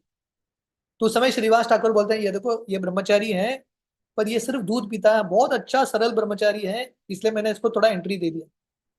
तो महाप्रभु को इतना गुस्सा आता है ये ब्रह्मचारी के प्रति। महाप्रभु बोलते हैं ब्रह्मचारी को तुमको क्या लगता है सिर्फ वैराग्य का पालन करने से भगवान की प्राप्ति होगी, भक्ति मिलेगा? बिल्कुल नहीं, तुम निकल जाओ यहाँ से। तो ये जो ब्रह्मचारी है महाप्रभु उसको डांटते हैं, पर ये जब ब्रह्मचारी निकलता है बाहर बहुत कृतज्ञता के साथ निकलता है। वो सोच रहा है एटलीस्ट मुझे थोड़े क्षण तक तो महाप्रभु का कीर्तन मिला, नृत्य देखने को मिला। बहुत प्रेम के साथ, बहुत कृतज्ञता के साथ वो बाहर निकलता है, कोसते हुए नहीं निकलता, क्योंकि उसके अंदर ये एटीट्यूड था। महाप्रभु उसको बुलाते हैं अंदर और बोलते हैं अभी आके देखो कीर्तन। तो दोनों मुकुंद की कहानी में और ये ब्रह्मचारी की कहानी में हम देखते हैं जब भगवान बाहरी दृष्टिकोण से हमको दंड देते हैं, एक पनिशमेंट देते हैं, पर जब हम भगवान के पनिशमेंट को, भक्तों के पनिशमेंट को एक पॉजिटिव एटीट्यूड में लेते हैं, कृपा के रूप में लेते हैं, तब भगवान की बहुत जल्दी हमको कृपा मिलती है। तो इस तरह से बहुत सारे लीलाएं होती है। एक बहुत प्रसिद्ध लीला है श्रीवास संगम में। तो हम सब जानते हैं, जैसे मैं बता रहा था, जो वहां के जो ब्राह्मण हैं उनको एंट्री अलाउड नहीं था श्रीवास आंगन के कीर्तन में। तो उन सब लोगों ने जाके वहां के जो मैजिस्ट्रेट है, चांद काजी है, उसको जाके कंप्लेन कर दिया कि हमको ये कीर्तन में अलाउड नहीं मिल रहा है, एंट्री नहीं दे रहे हैं। ये निमाई पंडित पता नहीं कौन सा धर्म शुरू कर दिया उसने, संकीर्तन धर्म, ब्राह्मणों को सम्मान नहीं देता, वो जो शूद्र हैं, हरिदास ठाकुर है, म्लेच्छ है, उनको उसने एंट्री दे दिया। तो इस तरह से जाके वो चांद काजी को कंप्लेन करता है। तो चांद काजी अपने लोगों के साथ सैनिकों को भेजते हैं और सैनिक आके श्रीवास आंगन में वहां के मृदंग को तोड़ देते हैं और सब भक्तों को धमकी देते हैं, कल से आप लोग कीर्तन करोगे तो हम आके आपको जेल में डालेंगे। उस दिन से श्रीवास आंगन का नाम बनता है कोल भंग दंग, जहां पे मृदंग का तोड़ा था चांद काजी के लोगों ने। अभी भी वो मृदंग का दर्शन होता है। तो सब भक्त डर गए, अभी क्या करें, शायद ये संकीर्तन आंदोलन बंद करना पड़ेगा, इस्कॉन सेंटर बंद करना पड़ेगा, व्हाट टू डू। महाप्रभु को जो पता चलता है, महाप्रभु को इतना गुस्सा आता है, महाप्रभु बोलते बिल्कुल नहीं, हम विरोध करेंगे, हम विरोध करेंगे। महाप्रभु सब भक्तों को बोलते हैं आज शाम को हम श्रीवास आंगन के बाहर जाएंगे, नवदीप के सड़कों में हम कीर्तन करेंगे। तो ये बहुत इंपॉर्टेंट कहानी है। देखिए, अब तक महाप्रभु का संकीर्तन सिर्फ श्रीवास आंगन के दरवाजों के अंदर हो रहा था, दीवारों के अंदर, बाहर कभी महाप्रभु गए नहीं। जब चांद काजी आके मृदंग तोड़ता है, धमकी देता है, उसके बाद महाप्रभु अपने भक्तों के साथ बाहर निकलते हैं। तो लेसन है कि जब भी भक्ति में, खासकर संकीर्तन आंदोलन में बाधा आता है, हमको डरना नहीं है, हमको ये समझना है बाधा आता है मतलब बहुत अच्छा है, अभी संकीर्तन आंदोलन और बढ़ने वाला है। ये इंसिडेंट के बाद महाप्रभु का संकीर्तन आंदोलन एक्चुअली बहुत बढ़ गया। तो जब महाप्रभु आदेश देते हैं सब भक्तों को मशाल लेके आओ, हम सब जाएंगे चांद काजी के विरोध में संकीर्तन करते हुए, लाखों लोग जम जाते हैं, लैक्स ऑफ पीपल, क्योंकि चांद काजी को लग रहा था ये 10-15 भक्त हैं, इनको हम दबा देंगे। जब महाप्रभु ऐसा घोषणा करते हैं, लाखों लोग आ जाते हैं। और महाप्रभु अद्वैत आचार्य, इमेजिन करो, ये महाप्रभु का पहला नगर कीर्तन है बाहर, श्रीवास आंगन के बाहर। पहले नगर कीर्तन में महाप्रभु स्वयं, अद्वैत आचार्य, नित्यानंद प्रभु, हरिदास ठाकुर, श्रीवास पंडित, मुकुंद, रमाई पंडित, वृक्रेश्वर पंडित, जगदानंद पंडित, पंचतत्व के सब सदस्य, सब ये बड़े बड़े जो भगवान के भक्त हैं, सब लोग कीर्तन करते हुए नवदीप में निकलते हैं। वृंदावन दास ठाकुर चैतन्य भागवत में वर्णन करते हैं, शब्द कम पड़ेंगे ये संकीर्तन को का वर्णन करने के लिए, वर्ड्स विल बिकम लेस। इतना मिस्टिकल ये संकीर्तन था, देवी देवता मनुष्य का रूप लेके इस संकीर्तन में भाग लेने लगे। कहां कहां से लोग आ गए, तिलक डाल के, हाथ में मशाल लेके, लाखों लोग जम गए और सब लोग कीर्तन कर रहे हैं, महामंत्र का उच्चारण कर रहे हैं। और चैतन्य महाप्रभु नित्यानंद के साथ गौर नेता इतने सुंदर तरीके से नृत्य करते हुए बाहर निकलते हैं और सब लोग कीर्तन करते हैं। और कीर्तन करते करते सब लोग एक मंत्र को चिल्लाते हैं, और वो मंत्र क्या होता है, किल द काजी, काजी को मारो, चांद काजी को मारो, ऐसा चिल्लाते हुए जाते हैं। तो महाप्रभु कीर्तन करते हुए मदाई घाट से, श्रीवास आंगन से मदाई घाट, भरकोना घाट, नगरिया घाट, और ऐसे ऐसे पहुंच के चांद काजी के जगह तक पहुंचते हैं जो सीमंतर द्वीप में है। और जब चांद काजी के लोगों को समझ में आता है, सैनिकों को, कि इतने लोग जम गए, वो लोग सब डर जाते हैं। मुस्लिम लोग भी, चांद काजी का जो सैनिक है, अपना दाढ़ी शेव करके, दाढ़ी ढक के संकीर्तन आंदोलन में भाग लेते हैं। चांद काजी इतना डरा हुआ है, घर के अंदर छुप जाता है। तो निमाई पंडित महाप्रभु जाके चांद काजी को बोलता है बाहर निकल चांद काजी, और चांद काजी बाहर निकलता है, कांपते हुए बाहर आता है। और महाप्रभु चांद काजी के साथ बहुत विस्तार से वार्तालाप करते हैं। इनफैक्ट चांद काजी उस समय महाप्रभु को बोलता है, आपको पता है क्या, जिस दिन मैंने मृदंग तोड़ा था, उस दिन मेरे रात रात के समय नरसिंह देव मेरे सपने में आए, और नरसिंह देव मेरे छाती पे बैठ गए और मेरे छाती को फाड़ने लगे। बोले नेक्स्ट टाइम तुम ऐसा करेगा तो मैं तुम्हारे छाती को फाड़ दूंगा। और चांद काजी एक्चुअली दिखाता है नरसिंह देव के नाखून के निशान थे। तो नरसिंह देव हमेशा भक्तों के रक्षा करने के लिए तैयार है। उसके बाद महाप्रभु का चांद काजी के साथ बहुत डिस्कशन होता है कुरान पे इत्यादि। और चांद काजी महाप्रभु का आश्रय लेते हैं और बोलते हैं कि मेरे जो आगे की भी पीढ़ी है, नवदीप में कभी भी आपके कीर्तन को नहीं रोकेंगे। और महाप्रभु चांद काजी को आलिंगन करते हैं और चांद काजी शुद्ध भक्त बन जाता है। तो वर्णन आता है, ये जो चांद काजी है एक्चुअली कंस है, कृष्ण लीला में चांद काजी कंस है। तो हम सब जानते हैं कृष्ण लीला में भगवान ने कंस को मार दिया, पर महाप्रभु की लीला में भगवान ने चांद काजी को नहीं मारा, चांद काजी को शुद्ध वैष्णव बना दिया। अभी भी आप जाएंगे, यहाँ पे चांद काजी का समाधि है, अभी भी वैष्णव जाते हैं और चांद काजी प्रभु से आशीर्वाद मांगते हैं। तो ये महाप्रभु का असीम कृपा है। तो एक बार महाप्रभु श्रीवास पंडित को बोलते हैं, अरे श्रीवास पंडित, ये नित्यानंद को तुमने तुम्हारे घर में रखा है। देखिए महाप्रभु का घर था योगपीठ, है कि नहीं, उनका वो घर था। नित्यानंद को का कुछ घर नहीं था। नित्यानंद का घर था एक चक्र ग्राम। एक चक्र ग्राम छोड़ के निकल गए जब वो 12 साल के थे। 20 साल तक भारत का भ्रमण कर रहे थे, वृंदावन में जाके रुक गए। नवदीप में जब महाप्रभु का लीला शुरू होता है, नित्यानंद प्रभु वहां पे पहुंचते हैं। नित्यानंद प्रभु कहाँ पे भी रुकेंगे? नित्यानंद प्रभु श्रीवास ठाकुर के घर में ही रुकते थे। इमेजिन करो श्रीवास ठाकुर का क्या समर्पण था, क्या गृहस्थ थे। नित्यानंद प्रभु साक्षात वहां पे रुकते थे कंटिन्यूअसली। तो महाप्रभु एक बार श्रीवास पंडित को टेस्ट करने के लिए बोलते हैं, अरे श्रीवास पंडित क्या कर रहे हो तुम? नित्यानंद प्रभु, नित्यानंद जो है वो कहाँ से है, उनका जात क्या है, उनका परिवार क्या है, किसी को कुछ पता नहीं। आप उनको आपके घर में रुका रहे हो, तो आपका इमेज खराब होगा। श्रीवास पंडित बोलते हैं, भगवान नित्यानंद को साक्षात बलराम जी हैं, मेरा बहुत बड़ा भाग्य है कि वो मेरे घर में रुके हैं। आपके जो छोटे से छोटे भक्त हैं उनकी सेवा करने के लिए मैं तत्पर हूँ, नित्यानंद के बारे में क्या बोलना। तो महाप्रभु बहुत प्रसन्न होते हैं। तो उस समय महाप्रभु बोलते हैं, श्रीवास पंडित, एक ऐसा समय आए जहां पे लक्ष्मी को, जो धन की स्वामिनी है, लक्ष्मी को कटोरी लेके नगर नगर में भ्रमण करना पड़े भिक्षा मांगने के लिए। कभी ऐसा समय होगा? कभी ऐसा समय नहीं होगा कि लक्ष्मी को भीख मांगना पड़े।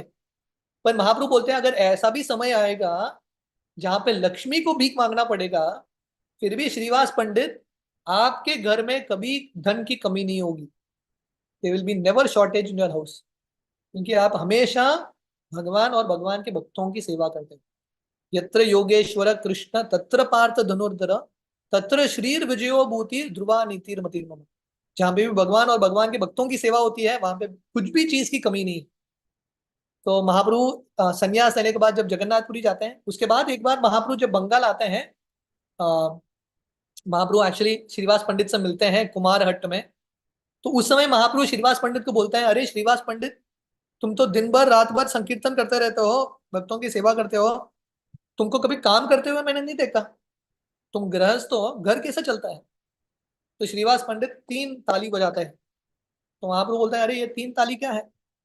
तो श्रीवास पंडित बोलते हैं, मुझे भगवान पे पूरा विश्वास है, अगर मैं 3 ताली बजाने के पहले मुझे जो चाहिए वो नहीं मिलता तो मैं खुदकुशी कर लूंगा। और भगवान इतने प्रसन्न होते हैं, फिर से श्रीवास पंडित को बोलते हैं, श्रीवास पंडित, तुम्हारे घर में कभी भी किसी चीज का कमी नहीं होगी। You will never have any shortage. जैसे कृष्ण गीता में बोलते हैं, अनन्यस चिंतयन्तो माम ये जना पर्युपासते तेषां नित्ययुक्तानां योगक्षेमं वहाम्यहम्। जो भगवान के भक्त हैं, जो श्रीवास ठाकुर की तरह जिनका विश्वास है, समर्पण है, इनके घर में कभी भी किसी भी चीज की कमी नहीं होती। तो श्रीवास ठाकुर का ये जो घर है हमारे लिए बहुत इंपॉर्टेंट है। संकीर्तन आंदोलन का शुरुआत है। तो जो हम संकीर्तन आंदोलन का लाभ ले रहे हैं अभी, इसका पूरा शुरुआत श्रीवास ठाकुर के ये घर से हुआ है। तो श्रीवास ठाकुर, जैसे हम बता रहे हैं, नारद मुनि के अवतार है, और नारद मुनि का पूरा कार्य है संकीर्तन करना। नारद मुनि बजाय वीणा राधिका रमन नाम, सब जगह जाके नारद मुनि संकीर्तन करते हैं। और वही संकीर्तन आंदोलन को और बढ़ाने के लिए श्रीवास ठाकुर के रूप में आते हैं। तो आज के दिन जब उनका आविर्भाव है, हम श्रीवास ठाकुर से प्रार्थना करेंगे, उनके अंदर जो समर्पण का भाव है, उनके अंदर जो भक्तों की सेवा का भाव है, उनके अंदर जो विश्वास है भगवान के प्रति, संकीर्तन आंदोलन के प्रति जो समर्पण है, वो थोड़ा बहुत हम भी प्राप्त करें, और हम भी हमारे क्षमता के अनुसार लोगों को ये संकीर्तन आंदोलन में भाग लेने का अवसर दें। हरे कृष्णा। श्रीवास ठाकुर की जय। श्रीवास ठाकुर आविर्भाव महामहोत्सव की जय। हरे कृष्ण। हरि बोल। थैंक यू सो मच प्रभु जी, बहुत ही सुंदर तरीके से आपने गौर कथा का श्रवण कराया। उसके साथ आपने श्रीवास ठाकुर का पूरा चरित्र इतने सुंदर तरीके से समझाया, उसके लिए बहुत बहुत आभार प्रभु जी। प्रभु जी, अपने पास समय रहेगा प्रश्न उत्तर के लिए, एक आध एक क्वेश्चन ले सकते हैं? हाँ हाँ। थैंक यू प्रभु जी। आपसे ही भक्तों से विनती है कि आज की क्लास से रिलेटेड आपका कोई भी प्रश्न है तो आप हैंड रेज कर सकते हैं। Thank you so much. Hari बोल। हरे कृष्णा। प्रद्युम्न प्रभु जी, आप अनम्यूट करें। हरे कृष्णा। अच्युत गोपाल प्रभु के चरणों में कोटि कोटि नमस्कार। प्रभु आपकी जय हो। बहुत आनंद हुआ आज। आपने बहुत सुंदर ये चैतन्य चरितामृत का मध्य लीला चैप्टर 6 और 7 बराबर ने आपने समझाया। चैप्टर 6 6 ही हुआ ना अभी, 7 कल से। अच्छा अच्छा, हाँ 6। और बहुत सी सुंदर अलग अलग पास टाइम बताया और शिवा सांगन की जो कथा सुनाई, बहुत आनंद हुआ प्रभु जी। धन्यवाद प्रभु जी। हरे कृष्णा। जय Radhe Shyam. Hare Krishna. Hare Krishna. Thank you so much प्रभु जी। दिव्य प्रभु जी 4-5 हैंड रेज हैं, और जैसा कि थोड़ा सा आउट ऑफ टाइम हो गया, तो प्रभु जी भक्तों से ही विनती है कि आप एक क्वेश्चन ही पूछेगा, क्योंकि फिर हमारा अगला क्लास भी है और प्रभु जी को भी शायद अगली सेवा में जाना होगा, जिससे सभी के क्वेश्चंस हम ले सकें। दिव्या माता जी, आप अनम्यूट करके अपना प्रश्न करें। हरे बोल। हरे कृष्णा प्रभु जी, दंडवत प्रणाम। थैंक यू सो मच प्रभु जी, आपने बहुत अच्छे से क्लास लिया। प्रभु जी मेरा एक छोटा सा क्वेश्चन था कि वो आपने मृदंग के लिए बताया ना कि वो मृदंग का अभी भी दर्शन होता है, वो श्रीनिवास आंगन में ही होता है क्या? हाँ, श्रीवास संगम में ही। अच्छा, ओके ओके। थैंक यू प्रभु जी, थैंक यू प्रभु जी। हरे कृष्णा, दंडवत प्रणाम। थैंक यू प्रभु जी। नंद कुमार प्रभु जी, आप अनम्यूट करके अपना प्रश्न करें।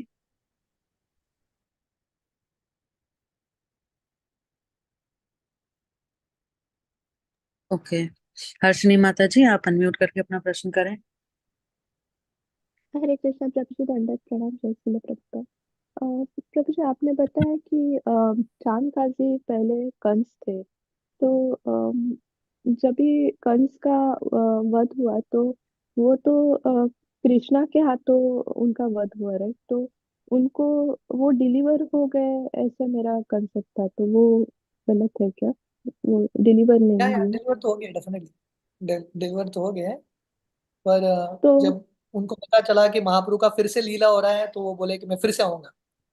तो भगवान बोले कि इस बार भी असुर के वृत्ति में आना पड़ेगा, असुर के भाव में। तो वो तैयार हो गए, ठीक है, no problem. Thank you sir.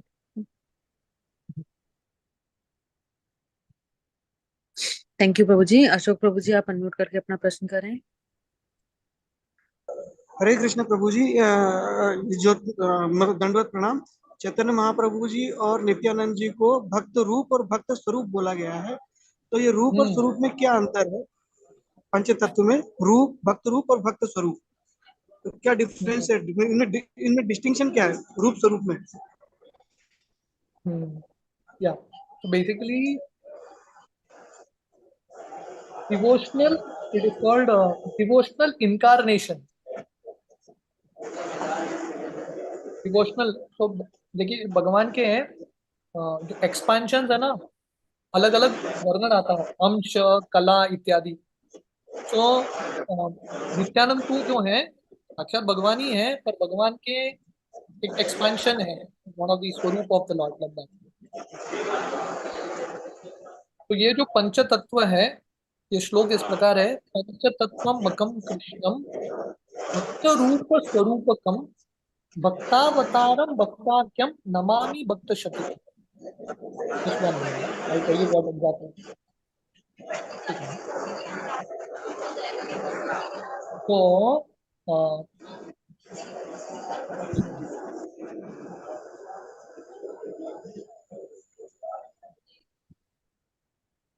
या तो चैतन्य महाप्रभु जो है, he is in the feature of a devotee, भक्त के रूप में है। Nityananda Prabhu is devotional manifestation.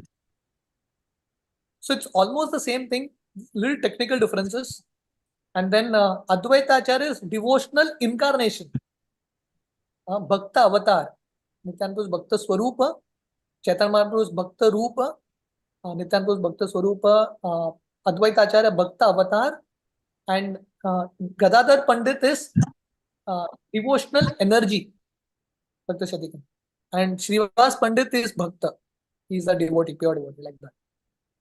So इसका जो एग्जैक्ट टेक्निकल डिटेल्स हैं, वो चैतन्य चरितामृत के आदि लीला में है, कि जहाँ पे कृष्णदास कविराज गोस्वामी ये अलग अलग पंचतत्व के सदस्य के बारे में वर्णन कर रहे हैं। बट एक्चुअली आप एक तरह से आप इस तरह से देख सकते हैं कि चैतन्य महाप्रभु से नित्यानंद प्रभु आते हैं, and then Advaita Acharya, and then Gadadhar Pandit, like that.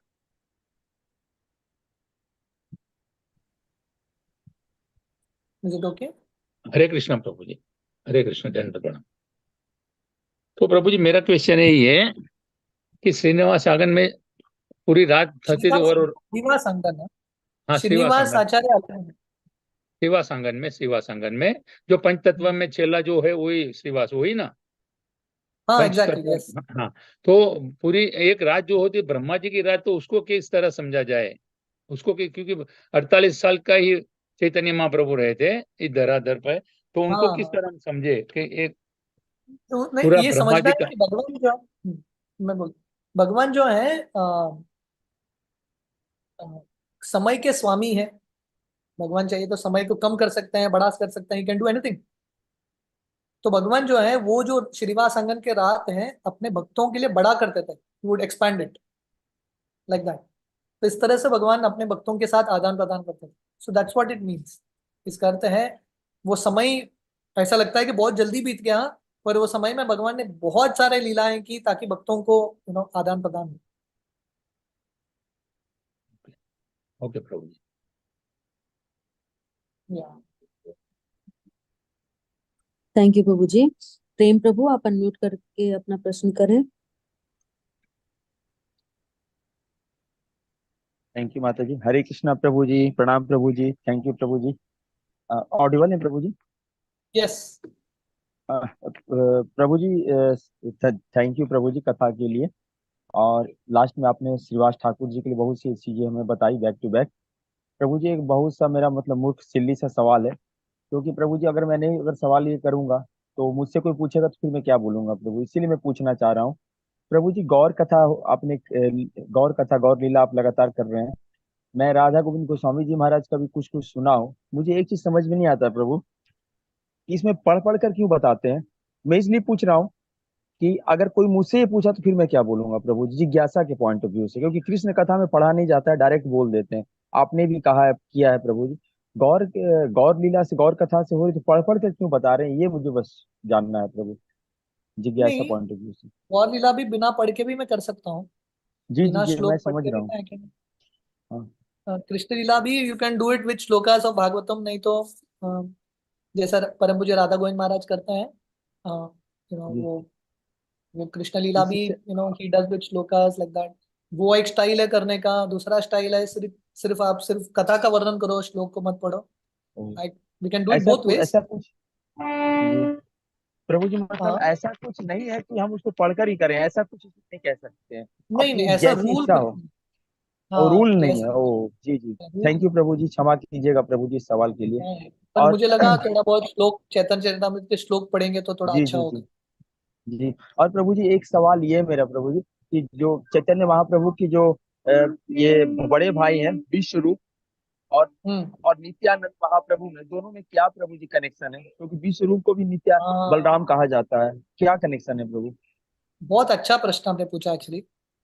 तो जी कनेक्शन इस प्रकार है एक्चुअली, अगर आप लोगों को अगर पता है तो नित्यानंद प्रभु के भी एक भाई हुए। जब नित्यानंद प्रभु एक चक्र में थे, उनके एक भाई थे जिनका नाम था बंकिम राय, बंकर राय। तो क्या होता है, देखिए महाप्रभु के भाई थे विश्वरूप और नित्यानंद प्रभु के भाई थे बंकर राय। तो एक्चुअली ये जो विश्वरूप है वो नित्यानंद प्रभु का एक अवतार है, स्वरूप है विश्वरूप। पर बंकर राय जो है महाप्रभु के एक स्वरूप है।